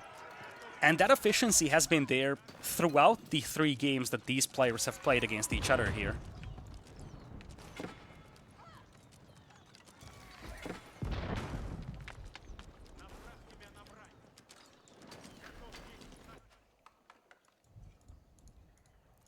Beasty, looks like he's still going for Streltsy. He does have 1400 gold in the bank, and he can turn that into quite some Streltsy.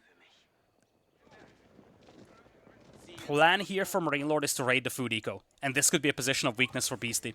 His army is very slow, and these are not stone walls. You can break through these fairly quickly, and when you do, Beasty's entire food eco could be shattered. This is such a good game plan by MarineLord.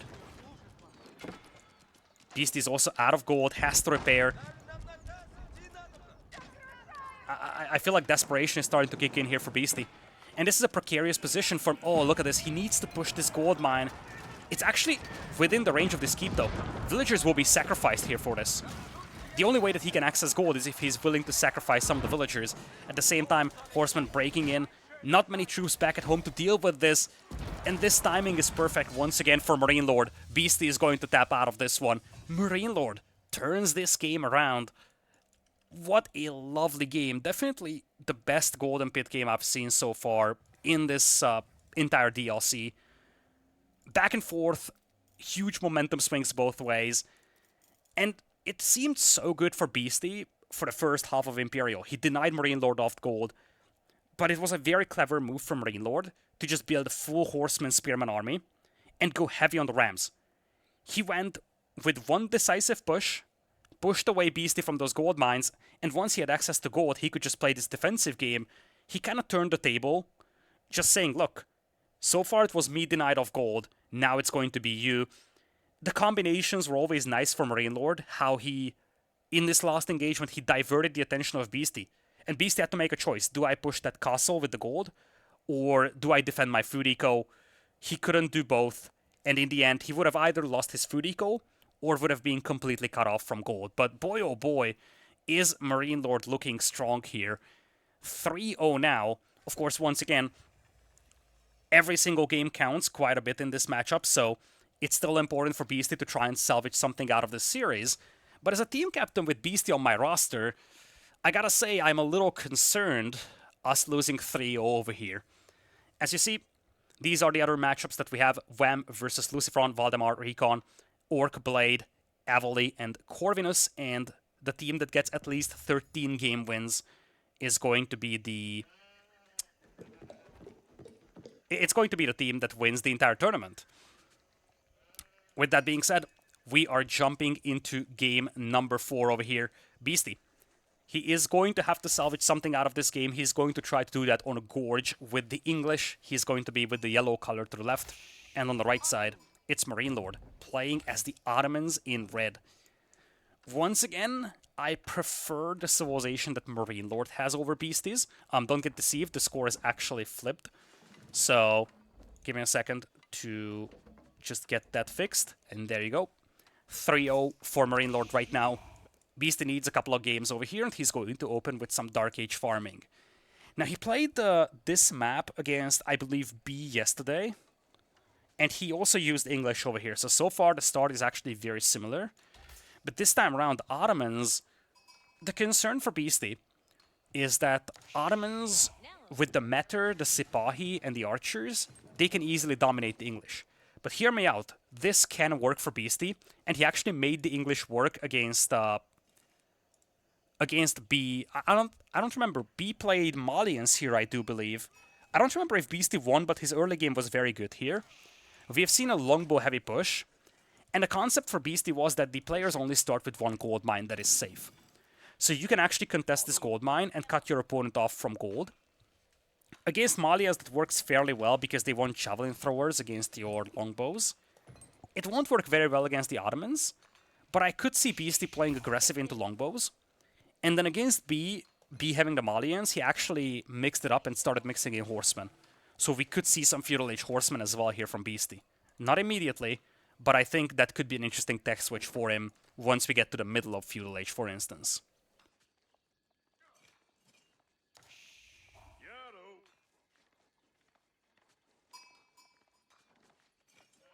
In the meantime, once again, big shout out goes to Artie for putting this tournament together. There is going to be a link down in the description of this video to his channel. Make sure you share some love with him for putting this together, for organizing this.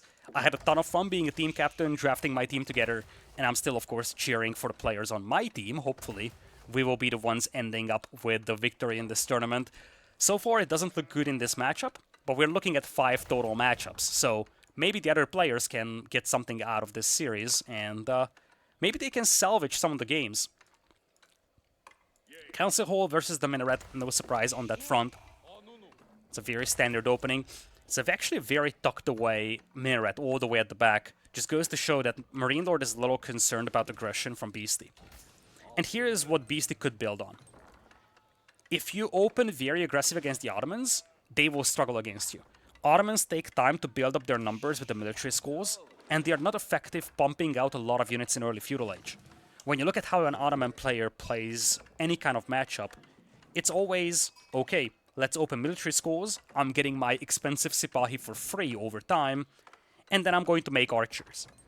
But when you have to make both of those on your own, it's actually very pricey, and the Ottomans don't have a terrifying eco that allows you to do that early on.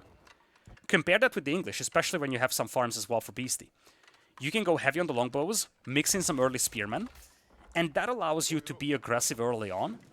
You could perhaps even look at the stone mine, especially because stone is very far away for the players on this map.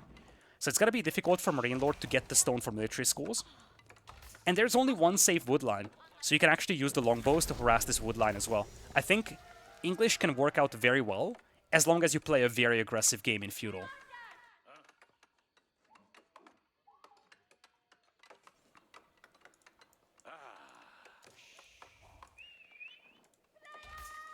Stable opening for MarineLord. Beast does have his scout nearby, so he should see this. And I think that's a natural thing to do. You expect longbows from the English player. You're going to respond preemptively with a couple of Sipahi. Beast is going early wheelbarrow. No longbows coming out. Villagers aren't moving towards stone, so there isn't going to be a second TC either. So we're likely just going to see an early barracks over here as a response to the stable. Now this is what I was kind of trying to allude to. Ottomans, it's gonna be difficult for them to maintain a consistent production of mass archers and Sipahi. 120 food, 40 wood per Sipahi is extremely expensive, and the Ottomans don't have a juggernaut eco. What they are strong with is getting units over time from the military schools. If you take the military schools out of the picture, it actually makes Ottomans a fairly weak civilization. Now MarineLord is going to move towards the Stone Beast, he's going to spot that. The primary objective is pretty clear, I must... Okay, never mind. This is a fine farm. For a moment I got confused on the positioning, but this is going to be fine. MarineLord is going heavy on the eco though. You see, double broadaxe wheelbarrow. He needs those eco upgrades to facilitate military production here, and you see, he went for a single Sipahi, and now he's going to play archers. I would be surprised to see MarineLord going very heavy on the Sipahi. I think he simply cannot afford that. So for now, he's going to use that as just a proxy, as the proxy unit that allows you to deal with the initial longbows. Beast is going defensive tower here. So far, not a lot of aggression coming out of him.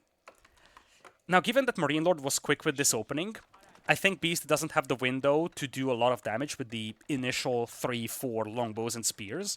But there's going to be a window in mid-feudal age where mass longbow and spearmen will be able to beat what MarineLord has. There's the military school. This is still fine for Beasty. Military schools take a long time to build units, and that's exactly what Beasty wants to utilize over here. And I think this is actually by far the weakest position that MarineLord has been in this entire series, I would dare to say. That's probably the best window that Beasty can utilize to win a game. Of course, we are very far away from the completion of this game, but as you will see, it takes so much time for the first unit to come out of the military school that Beast is going to have a window to punish this. It's a good side note that we have a lot of sheep for MarineLord. He actually got 16 sheep compared to Beasty having actually very few remaining. That's a bad start for Beasty, and that's actually problematic because if MarineLord had a lot less sheep, he would need to move out towards the berries or the hunt a lot sooner, and neither of which are very safe. So here in this setup, having all that sheep means that Beast is going to have a tough time denying food from his opponent. Anyway, you see Sipahi takes 2 minutes to come out. Of course, that will soon change, given that the blacksmith is going to be placed nearby, but still, When you look at the Blacksmith boosted number, it's still 1.5 minutes for a single Sipahi. So Beasty still has a window to punish this with some longbows and spearmen. Somewhat surprising that he's chasing units to the corner. Didn't find anything there. I think Beasty needs to go very soon, though. He sees the double military scores, sees the amount of archers his opponent has. And I like what MarineLord is doing here. He's going mass archers, because mass archers will beat longbow plus spearmen. Beasty needs to split his resources between spearmen and longbows to make sure he doesn't get overwhelmed by Sipahi. At the same time, MarineLord, he's just building on the fact that Beasty needs to make spearmen, and he just goes archers exclusively. Having said that, there's the villager being pulled. There's likely going to be a tower somewhere around over here to establish the network of castles aura. And once you have the network of castles aura, you can take some good engagements there for Beasty. He also has the farming eco set up, which is not to be underestimated. Of course, English getting a farming boost as well. But more importantly, it's going to come down to the fact that it is a sustainable food eco, whereas eventually MarineLord is going to start running low on food. It's going to take quite some time until MarineLord starts starving, though, because he's barely making any food-heavy units. He's just making veils and he's making archers. This is the window I was kind of talking about, though. This is exactly what you want to hit. When your numbers are looking better than the opponents, simply because the military schools haven't yet had an effect. There's going to be a meter coming out, but the meter is a little weaker against English than it is against other civs, given that the English longbows will just take it down from a range. So that extra range on the longbows is actually very useful right now. It's something that allows you to pick off the meter a lot more easily. And I think that's going to be one of the key factors when you look at the micro in one of the upcoming battles. Villager could be intercepted over here by the Sipahi. I think the tower completes because MarineLord didn't see the tower in time. But nice move from MarineLord to intercept the reinforcements. Beasty's moving in, though. Spearman also out here escorting the reinforcements. And there's the second tower. This just was a setup so that MarineLord cannot force a fight underneath this tower. If MarineLord wants a fight here, Beasty is going to just fall back into the range of this tower. And when that happens, MarineLord can't really take a good fight against Network of Castles. 16 archers available for MarineLord, though. And you see Beasty wants to pick off the meter. It's all about that meter right now for Beasty. Ranged attack and ranged defense in for Beasty as well. Ranged defense just now on the way from MarineLord. So Beasty currently has a slight tech advantage. And we are going to see some men-at-arms mixed in here to soak up the arrow fire. I feel like it's all going to come down to one decisive engagement. If Beasty's push stalls out here, I think MarineLord is going to leverage the military schools and finish him off. But Beasty has a good window to punish this still. Longbows can actually even... I don't think they can reach the villagers without being hit by the TC now that the TC has 8 range. But you could maybe dive a little, try to pick off a veil, disengage. You could try poking around for the time being.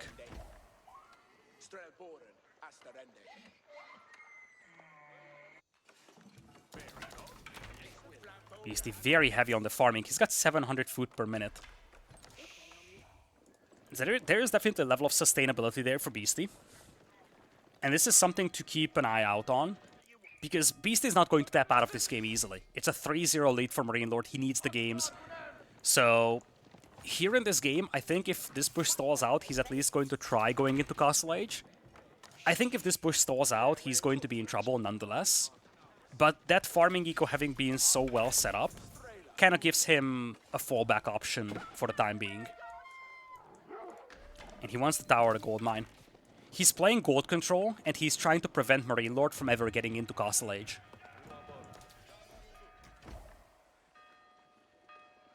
Now, one thing that Beasty is lacking very badly is mobility, and that's something that MarineLord wants to exploit here. Hunting for a villager with the Matter and the Sipahi does get the pick. The more we wait, the more these military schools become relevant. And you see now MarineLord's numbers are starting to match Beasty's. I think that window for Beasty's closing. He's going to play Siege Engineering now, so he wants to make a ramp push happen. But I think it might be a little too late now. He's shifting to the side, makes me think that he wants to ramp push the production buildings, forcing an engagement against MarineLord. But he doesn't have a tower here to provide him with the Network of Castles aura. And I don't see a villager coming through to build one either.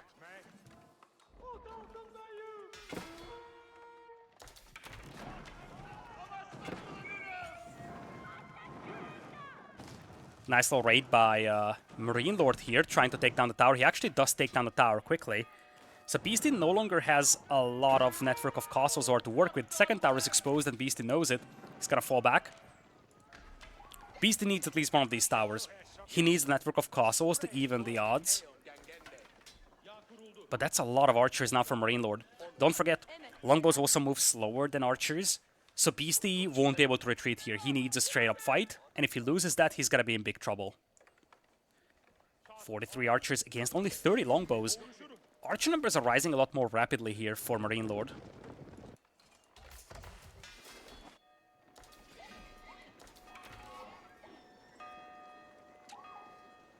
MarineLord is just waiting for this. He's doing the right thing here.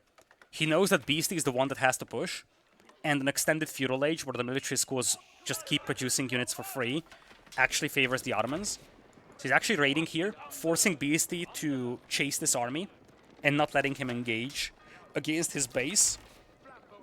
And at the same time, he has no desire to go into Castle Age. He's just waiting for this, waiting for the fight that Beasty has to take eventually. Nice diversion, by the way. He actually pulls Beasty's army to the left with the cavalry, and he uses this window to take out the tower. Once again, MarineLord is playing this so well. I am very worried for Beasty now. I feel like he is in a very troublesome spot. I think the window has disappeared. Army numbers are now dead even. 3 military schools non-stop pumping out units, and we're looking at more archers and 22 Sipahis as well, when you only have 21 spears. Silver lining for Beasty is that he's got a lot of men-at-arms, but these are only feudal age men-at-arms, and right now they're somewhat subpar. I think this might be a moment where Beasty should be considering Castle Age. It's a tough call, but I think he can no longer push the enemy base. He does have a good eco setup, though, to go into Castle. Especially given that MarineLord wants to go Castle now. He's very heavy on the gold. Uses the window that Beasty has given him with this retreat to get access to gold, and now he's thinking about Castle Age himself. If MarineLord is going Castle, though, there is going to be a window for Beasty to punish that. But I feel like if Beasty doesn't make something happen very soon, he's going to be in big trouble. He either needs his own Castle Age, or he needs to wipe out MarineLord as he's aging up to Castle. MarineLord also is expanding towards the second TC here, wants to pull ahead in terms of villagers. Of course, Beasty is playing the English. I love this tower. Such a good tower. Makes sure that you do have this network of castles aura, as MarineLord is aging up now with the armory. So with the English, you do have the King's Palace as your second TC once you go up to Castle Age, or if you go up to Castle Age. MarineLord wants to make sure that he won't fall behind in villagers, so he's going to drop the TC to the north.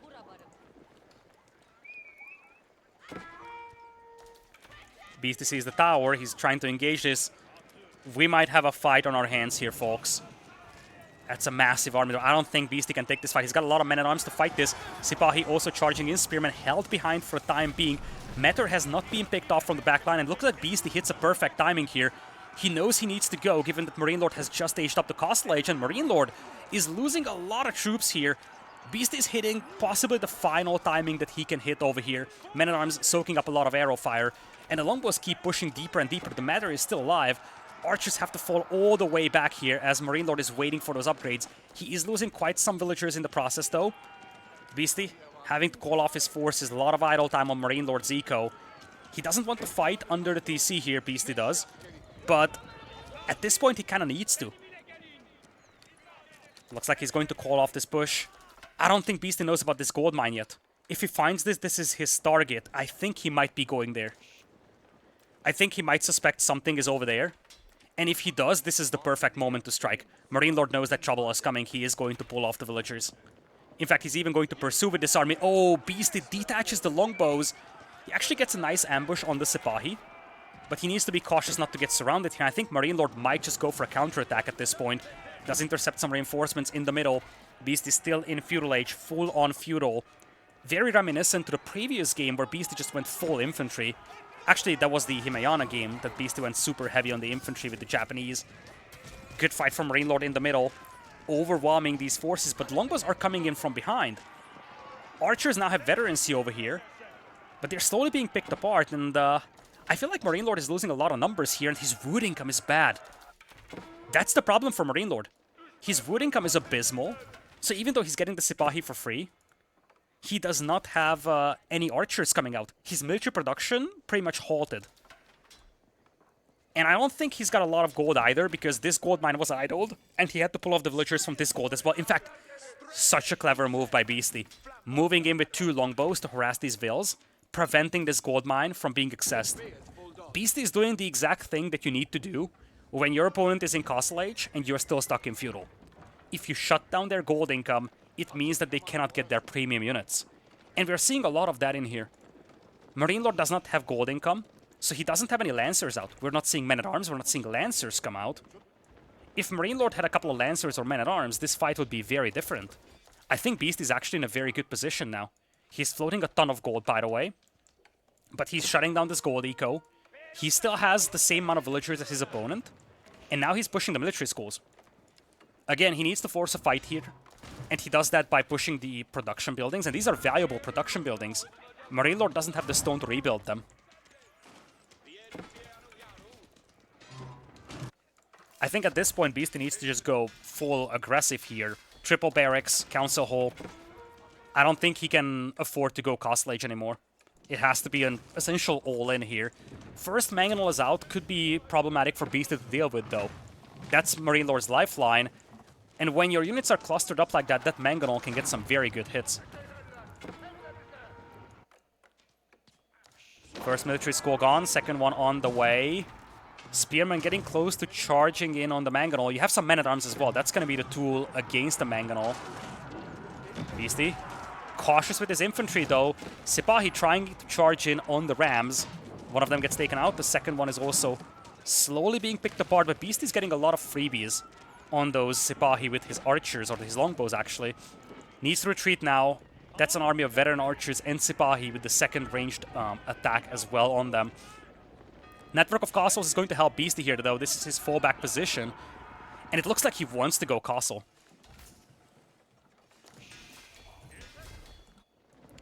Such a crazy set we have here, folks. Once again, and now he's rushing up the town center. King's Palace with 28 villagers. As long as this position is fortified in the middle, he's going to be in a good spot. And notably, MarineLord hasn't started picking up relics. So if Beastie starts doing that, he's going to have a nice little advantage over MarineLord. But more importantly, this is going to be coming down to the longbows and their upgrades. The moment Castle Age hits for Beastie, MarineLord has to go, because he needs to hit this army before the upgrades come in. And indeed, that's the case. He's running past. Towers are gone. Beastie needs to fall all the way back into his base. There's a sneaky villager here building a mining camp, FYI. Men-at-Arms upgrades are also coming in, which is a great unit against everything that MarineLord has. MarineLord also having mixed in some of the Janissaries here.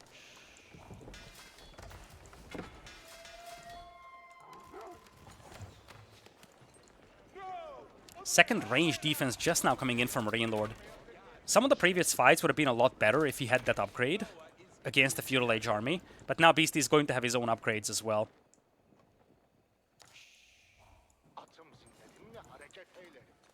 Looks like this entire battle is slowing down as well, and we could see an extended long game here once again. Some of the farming eco is exposed. The Janissaries have to be careful, though. Those are pricey units.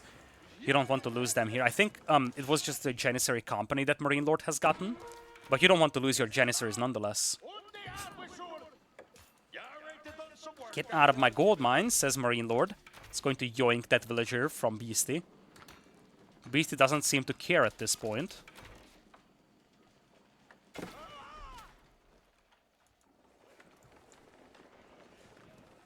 But there is the clad armor for Men-at-Arms, and that's where things get a little dicey for MarineLord. He has essentially no armor-piercing power. His army is very heavy on Sipahi and archers. Concern for Beastie is that he only has 17 spearmen. Does have a springboard, though. He's trying to take out the Mangonel before taking this fight. Longbows trying to push up as well. Mangonel getting the first volley out, hits a big shot on the longbows, and the fight begins. Beastie using the range advantage on those longbows to snipe the first matter. He takes out the second one as well. Springboard pushing the Mangonel all the way back. After that first Mangonel shot, the fight just went a lot better for Beastie. Takes out the Mangonel, And now it's MarineLord in full retreat, was off the northern side, but needs to regroup because his army isn't able to beat beasties right now. He needs armor-piercing power, and he knows that. Another Meteor on the way. Don't forget, MarineLord lost the military school, and he's just now rebuilding those. 38 Sipahi still on the field, though Beastie only has 16 Spearmen. But he's creeping up with towers once again. He's down by 3 Veils, but his army count is starting to rise rapidly. And don't forget something extremely important. We talked about this. It takes a long time for MarineLord to deplete his available food inside his base. Well, we're getting to that domain. He's actually taking berries on the flanks now. Hunt is taken out as well. He now needs to make a farm transition. That farm transition is going to slow him down a little. He's going to have to spend a lot of his resources on farms instead of units. Beastie already has that farming eco set up, so he doesn't need to do that at this point. Meteor gets picked off as a freebie. And it looks like the mosque is also under attack. MarineLord was smart to secure relics quickly. He is up to 2 relics, make it 3. But he's about to lose 2 over here. Beastie doesn't have a monk to yoink these with, but he still at least takes the mosque out. Means that MarineLord won't get that much passive gold income. Men-at-Arms now starting to raid MarineLord's eco here. MarineLord starting to lose some villagers in this fight, and that's a terrifying amount of longbows at this point. And they do have the network of castles aura as well on them. Men-at-Arms also engaging, providing a good front line here. Sipahi's charging in. Tower also close to completion, but Sipahi just getting picked apart over here, especially with the attack buff having been popped. Longbows standing strong, and it's the Men-at-Arms that carry this battle for Beastie. Not in terms of damage output, but in terms of soaking up the damage. And with that, Beastie turns this game around. It looked dicey for him on certain occasions, but he was resilient, and most importantly, he never lost his army. I think you can put a very strong contrast between this game and the Himayana game, where we had a very similar setup, mass infantry and feudal and early castle, but this time, Beastie never lost his army. So ultimately, he was able to overpower MarineLord, partly because he was able to use that range advantage from the longbows to snipe the Sipahi, and the Men-at-Arms then just tanking up all the damage, allowing the longbows to dish out punishment from the backline. At the same time, we do have to credit Beastie shutting down MarineLord's gold as well, because MarineLord didn't have any premium units in Castle Age. It's remarkable that MarineLord, despite having reached Castle Age at like the 14-minute mark, hasn't had a single Lancer or Men-at-Arms, essentially until the end of the game. He had Mangonels, of course, he had Archers and Sipahi, but he could have used some of the frontline units himself, especially given that Beastie only had 15, 20-ish Spearmen. If he had like 10 Lancers supported by all these longbows, these fights would have been substantially more difficult for Beastie to take. Having said that, a lovely game once again, just goes to show why these two players are among the best in the world. And that takes us to game number 5 with a 3-1 scoreline for MarineLord. Once again, we're looking at the teams over here. MarineLord is playing Beastie, Lucifron is playing Wham. Valdemar versus Recon has finished. I think I will say the result of that at the end of this series, so you know how our team is standing. But I won't spoil that for the time being.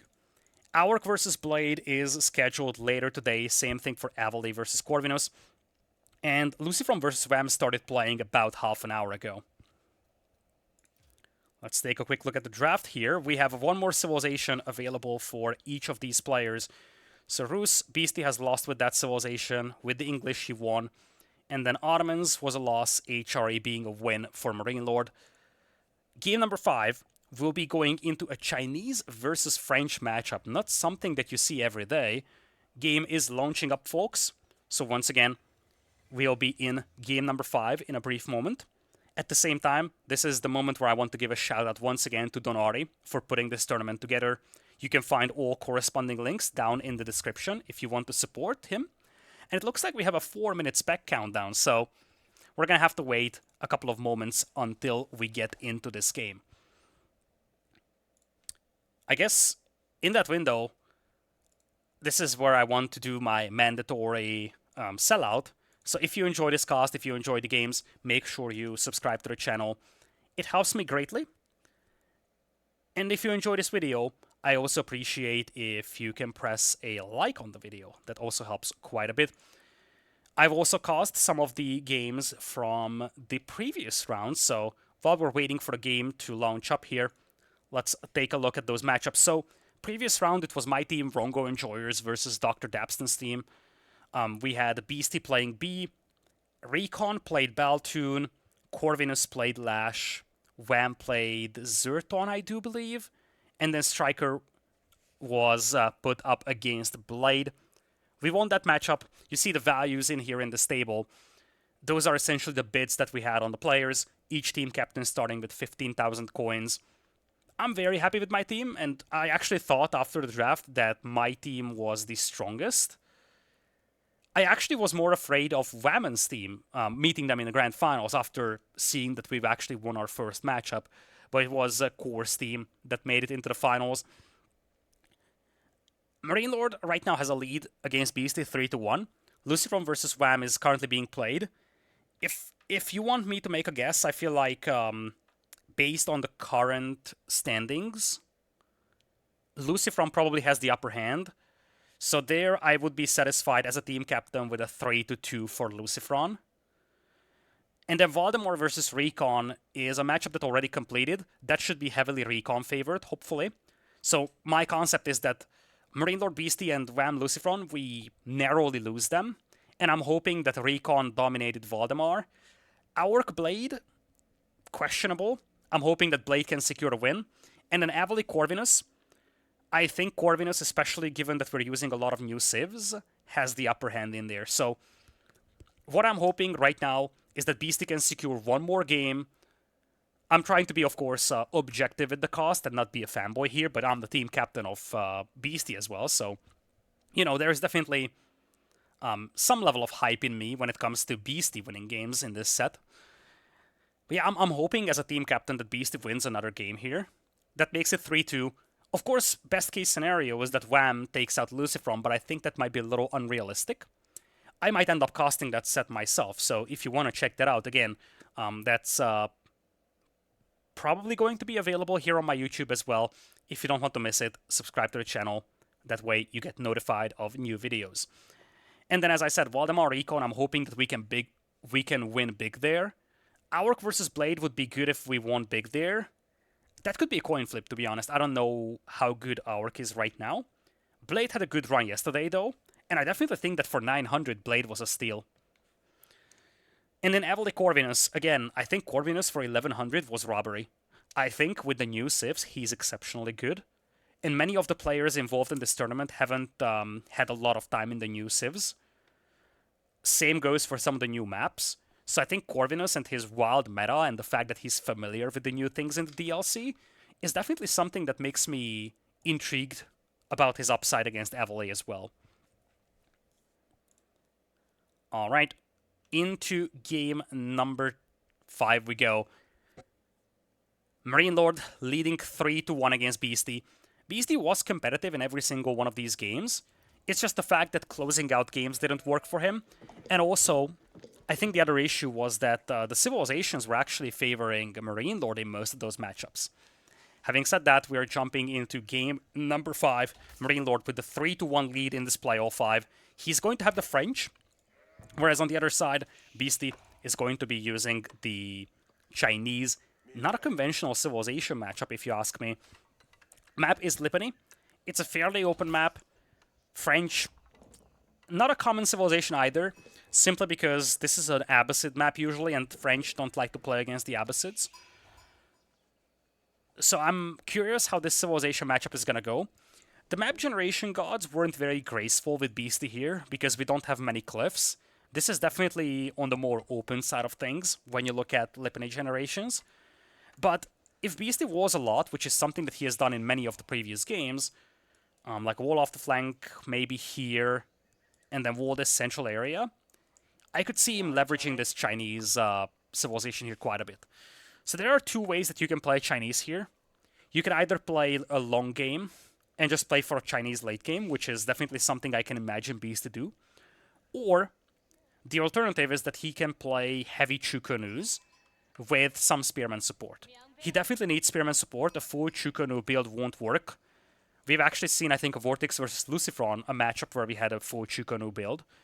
In that case, it was against Abbasids, and in that case, you can play full Chukonu. But against French, given that they will have Knights, you definitely need some Spears. But Beastie has this option to play very aggressive. In that case, he needs to play for Gold Denial. Now, this gold for MarineLord is definitely open, but he's got nice backup golds all the way at the back. And in fact, if you're a MarineLord, you want some nice walls here and here.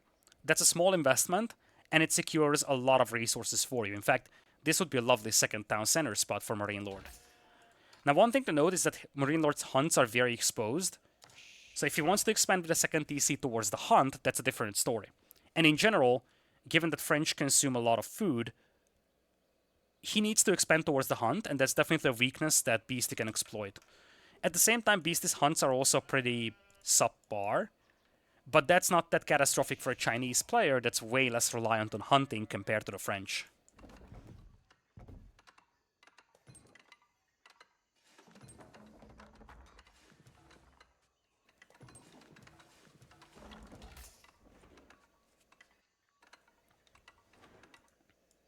Nice and peaceful Dark Age so far.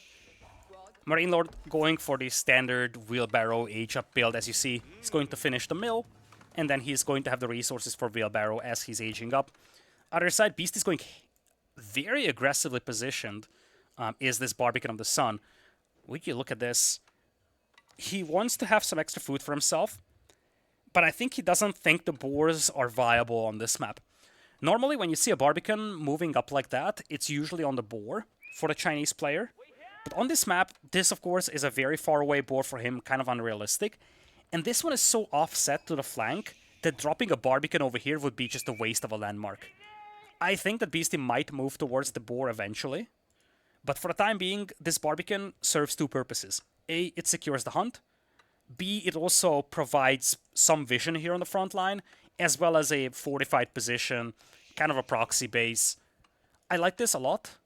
I think it would be better if it was on the boar, but that's not realistic on this map. So for this map generation, this is probably the most viable Barbican that he can build.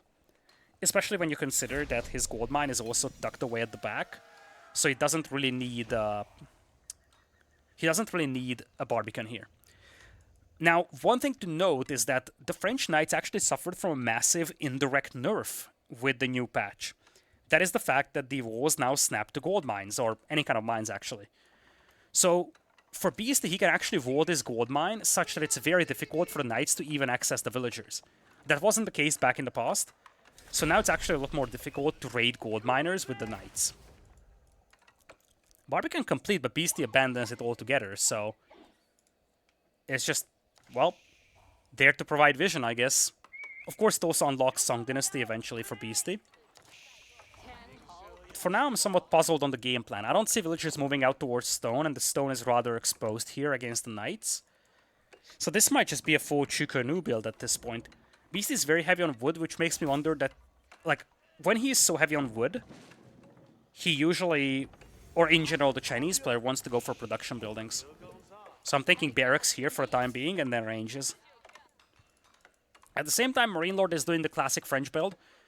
I don't think he's going to go very heavily onto the Knights. I think he's going to play 2 TCs, semi-fast castle even. Use the Knights to raid a little, use the Knights to confine his opponent into his base, and then get to castle station. Nice little raid by MarineLord. Gets a pick on the villagers, charge, and the swing of a sword takes out one villager. Of course, needless to say is the fact that MarineLord has been one of the best French players in the world.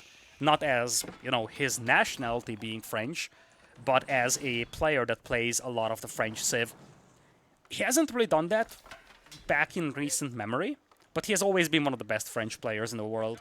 Right now, when you look at the French, you probably talk more about Lucifron and Vortex as players who love this whole Knight micro setup.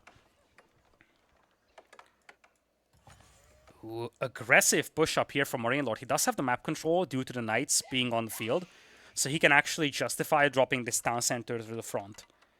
Now, against a strong Chukonu push, this is definitely a position of weakness, but that's not seemingly realistic right now for Beastie. In fact, Beastie's struggling big time. Oh man, Beastie's struggling so badly over here. It's a second, actually third villager he lost in here. He does take out the scout, which is immensely valuable. Now these knights are deprived of vision. And look at what MarineLord is doing. He knows the value of the vision to support these knights with. So he's going to place a new scout onto the playing field. Exactly what he needs to do. I'm somewhat surprised that Beasty isn't walling against all these knights. I'm not exactly sure what the game plan is here. He's now heavy on the wood. He probably wants a second TC and wants to play this slow. He's likely waiting for the spearmen to pile up to protect the stone miners. But that second TC is going to be somewhat delayed compared to MarineLord's.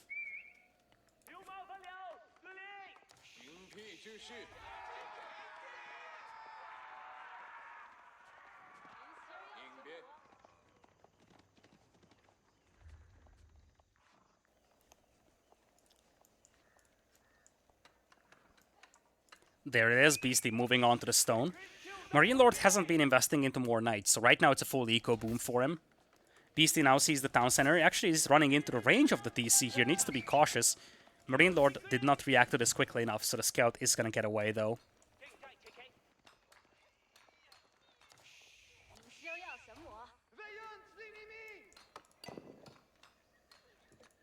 Love these walls from Beasty. I feel like these are much needed. And now, based on these walls, you can clearly see the mindset that Beasty's having over here. He wants to play a very long game, walling off the entire map. This forest is actually blocking this crossing on this hilltop. So this actually secures the entire right flank from Beasty.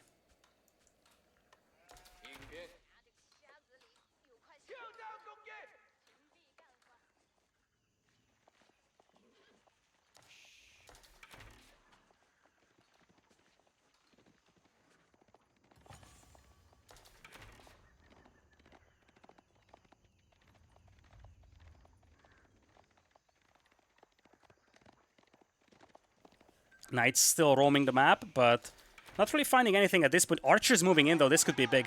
Archer found the villager as it was walling. They won't be able to stop the walls, but for the time being, this villager is damaged, and I think MarineLord is going to try to hunt it down.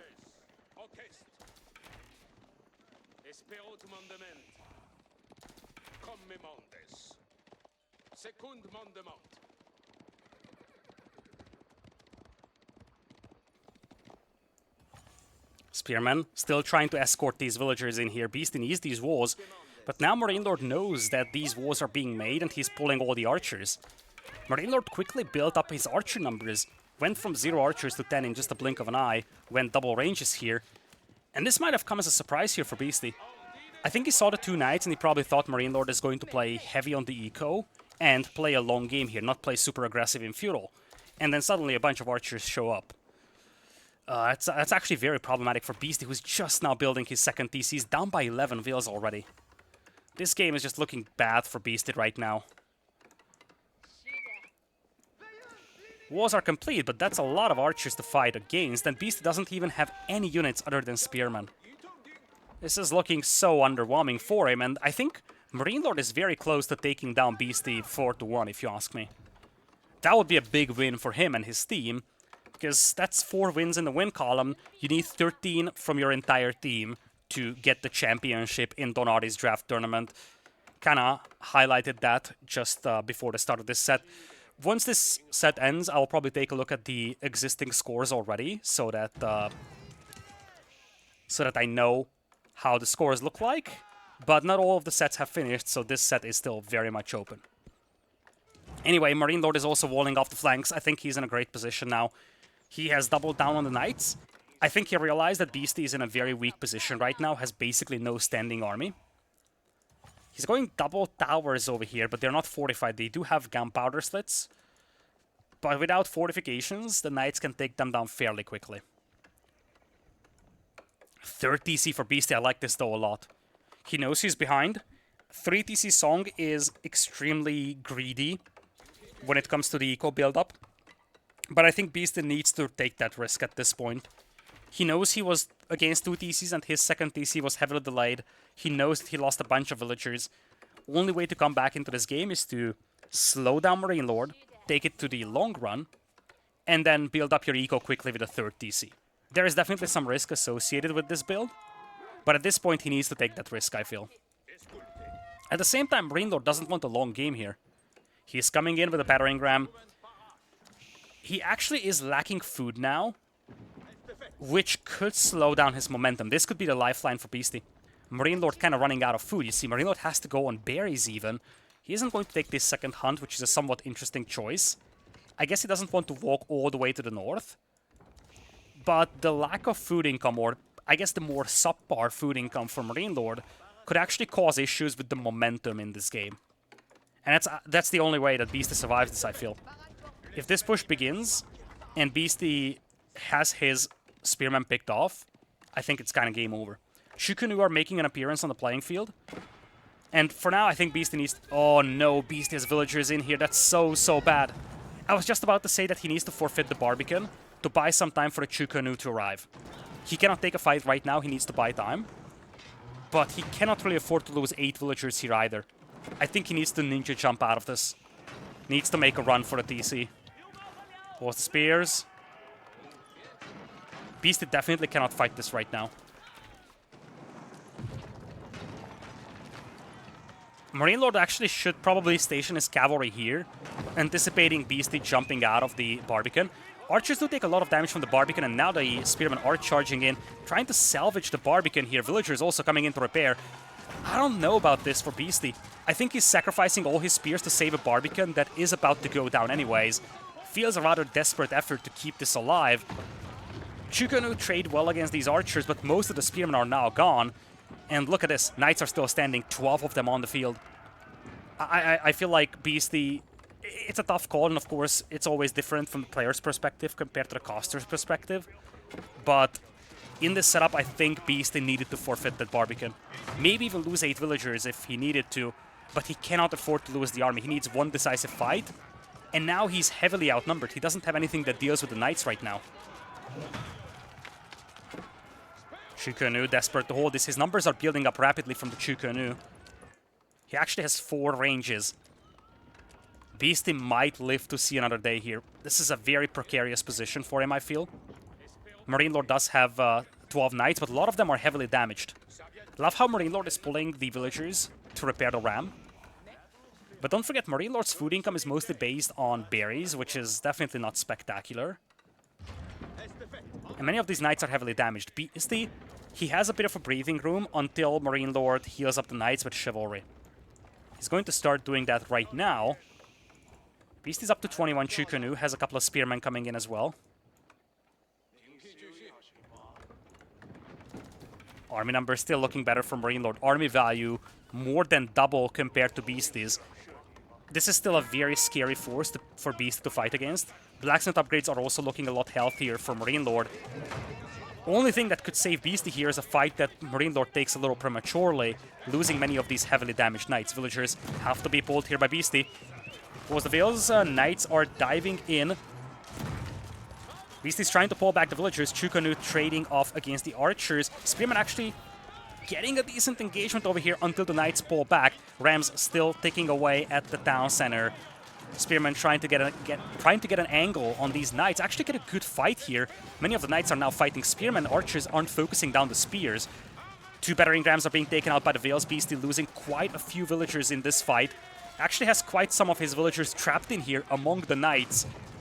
Beasty's gonna lose a lot of eco here. Question is MarineLord's momentum gonna stall out? Beasty can afford to lose some Veils because he's on 3 TCs with Song Dynasty. MarineLord cannot afford to lose this force. He isn't going to have a strong enough push to wipe out Beasty if he loses all these Knights.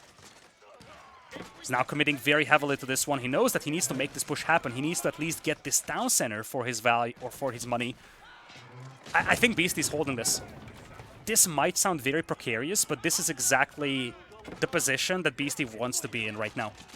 Knights are gone, so the main backbone of this French army is now gone. You see the army value has definitely shrunk for MarineLord.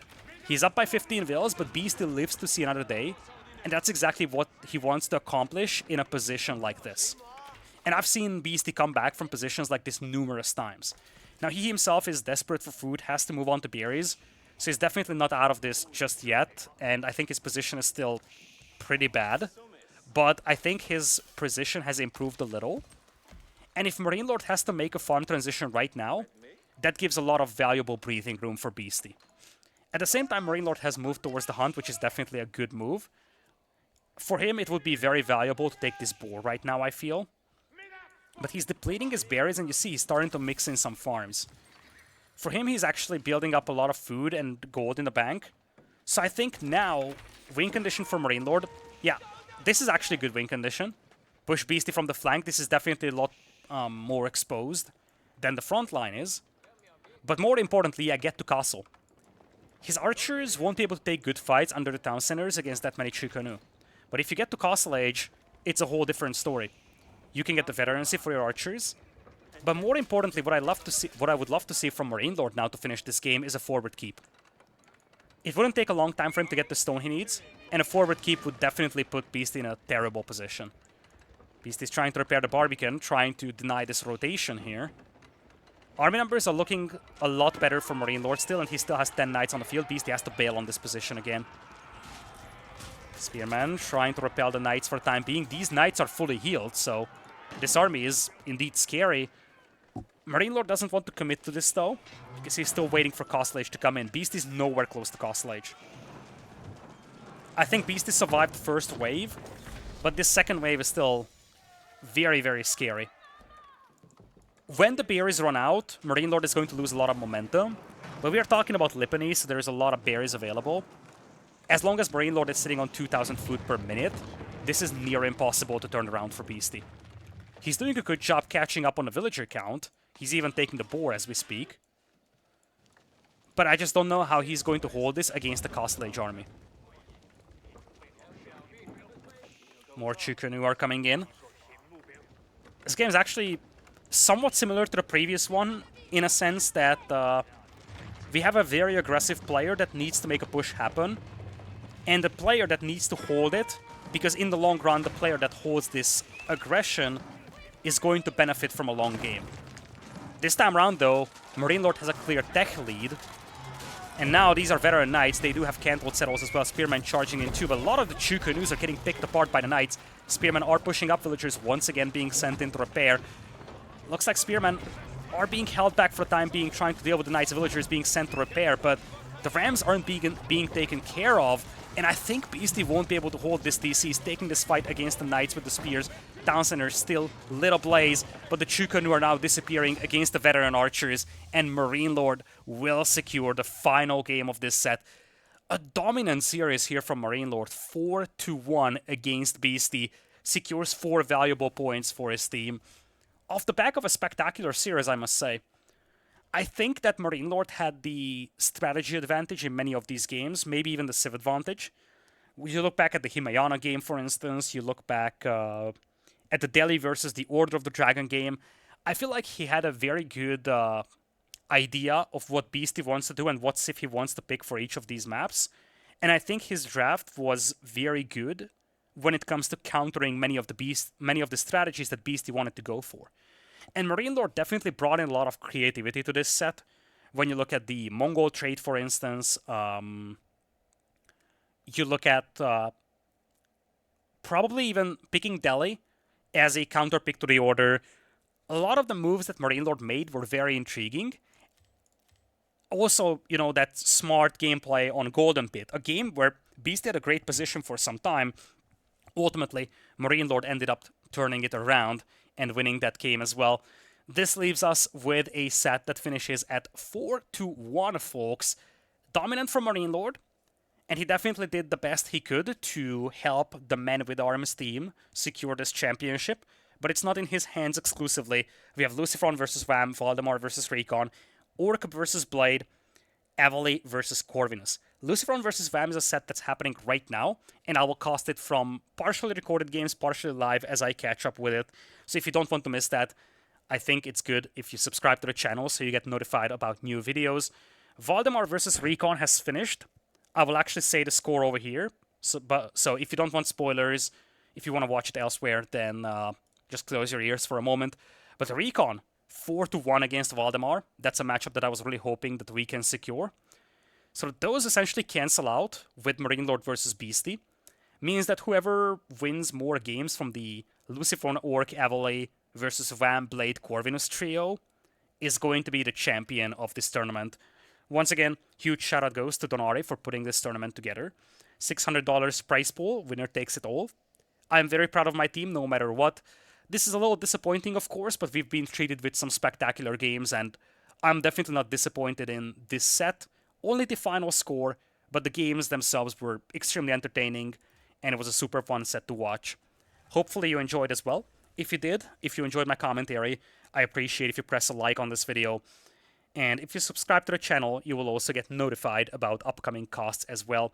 I try to release pro level casts every single day, but that might be a little inconsistent at times. Still, I'll try to bring you these smaller tournaments as well as high level ranked games with my commentary.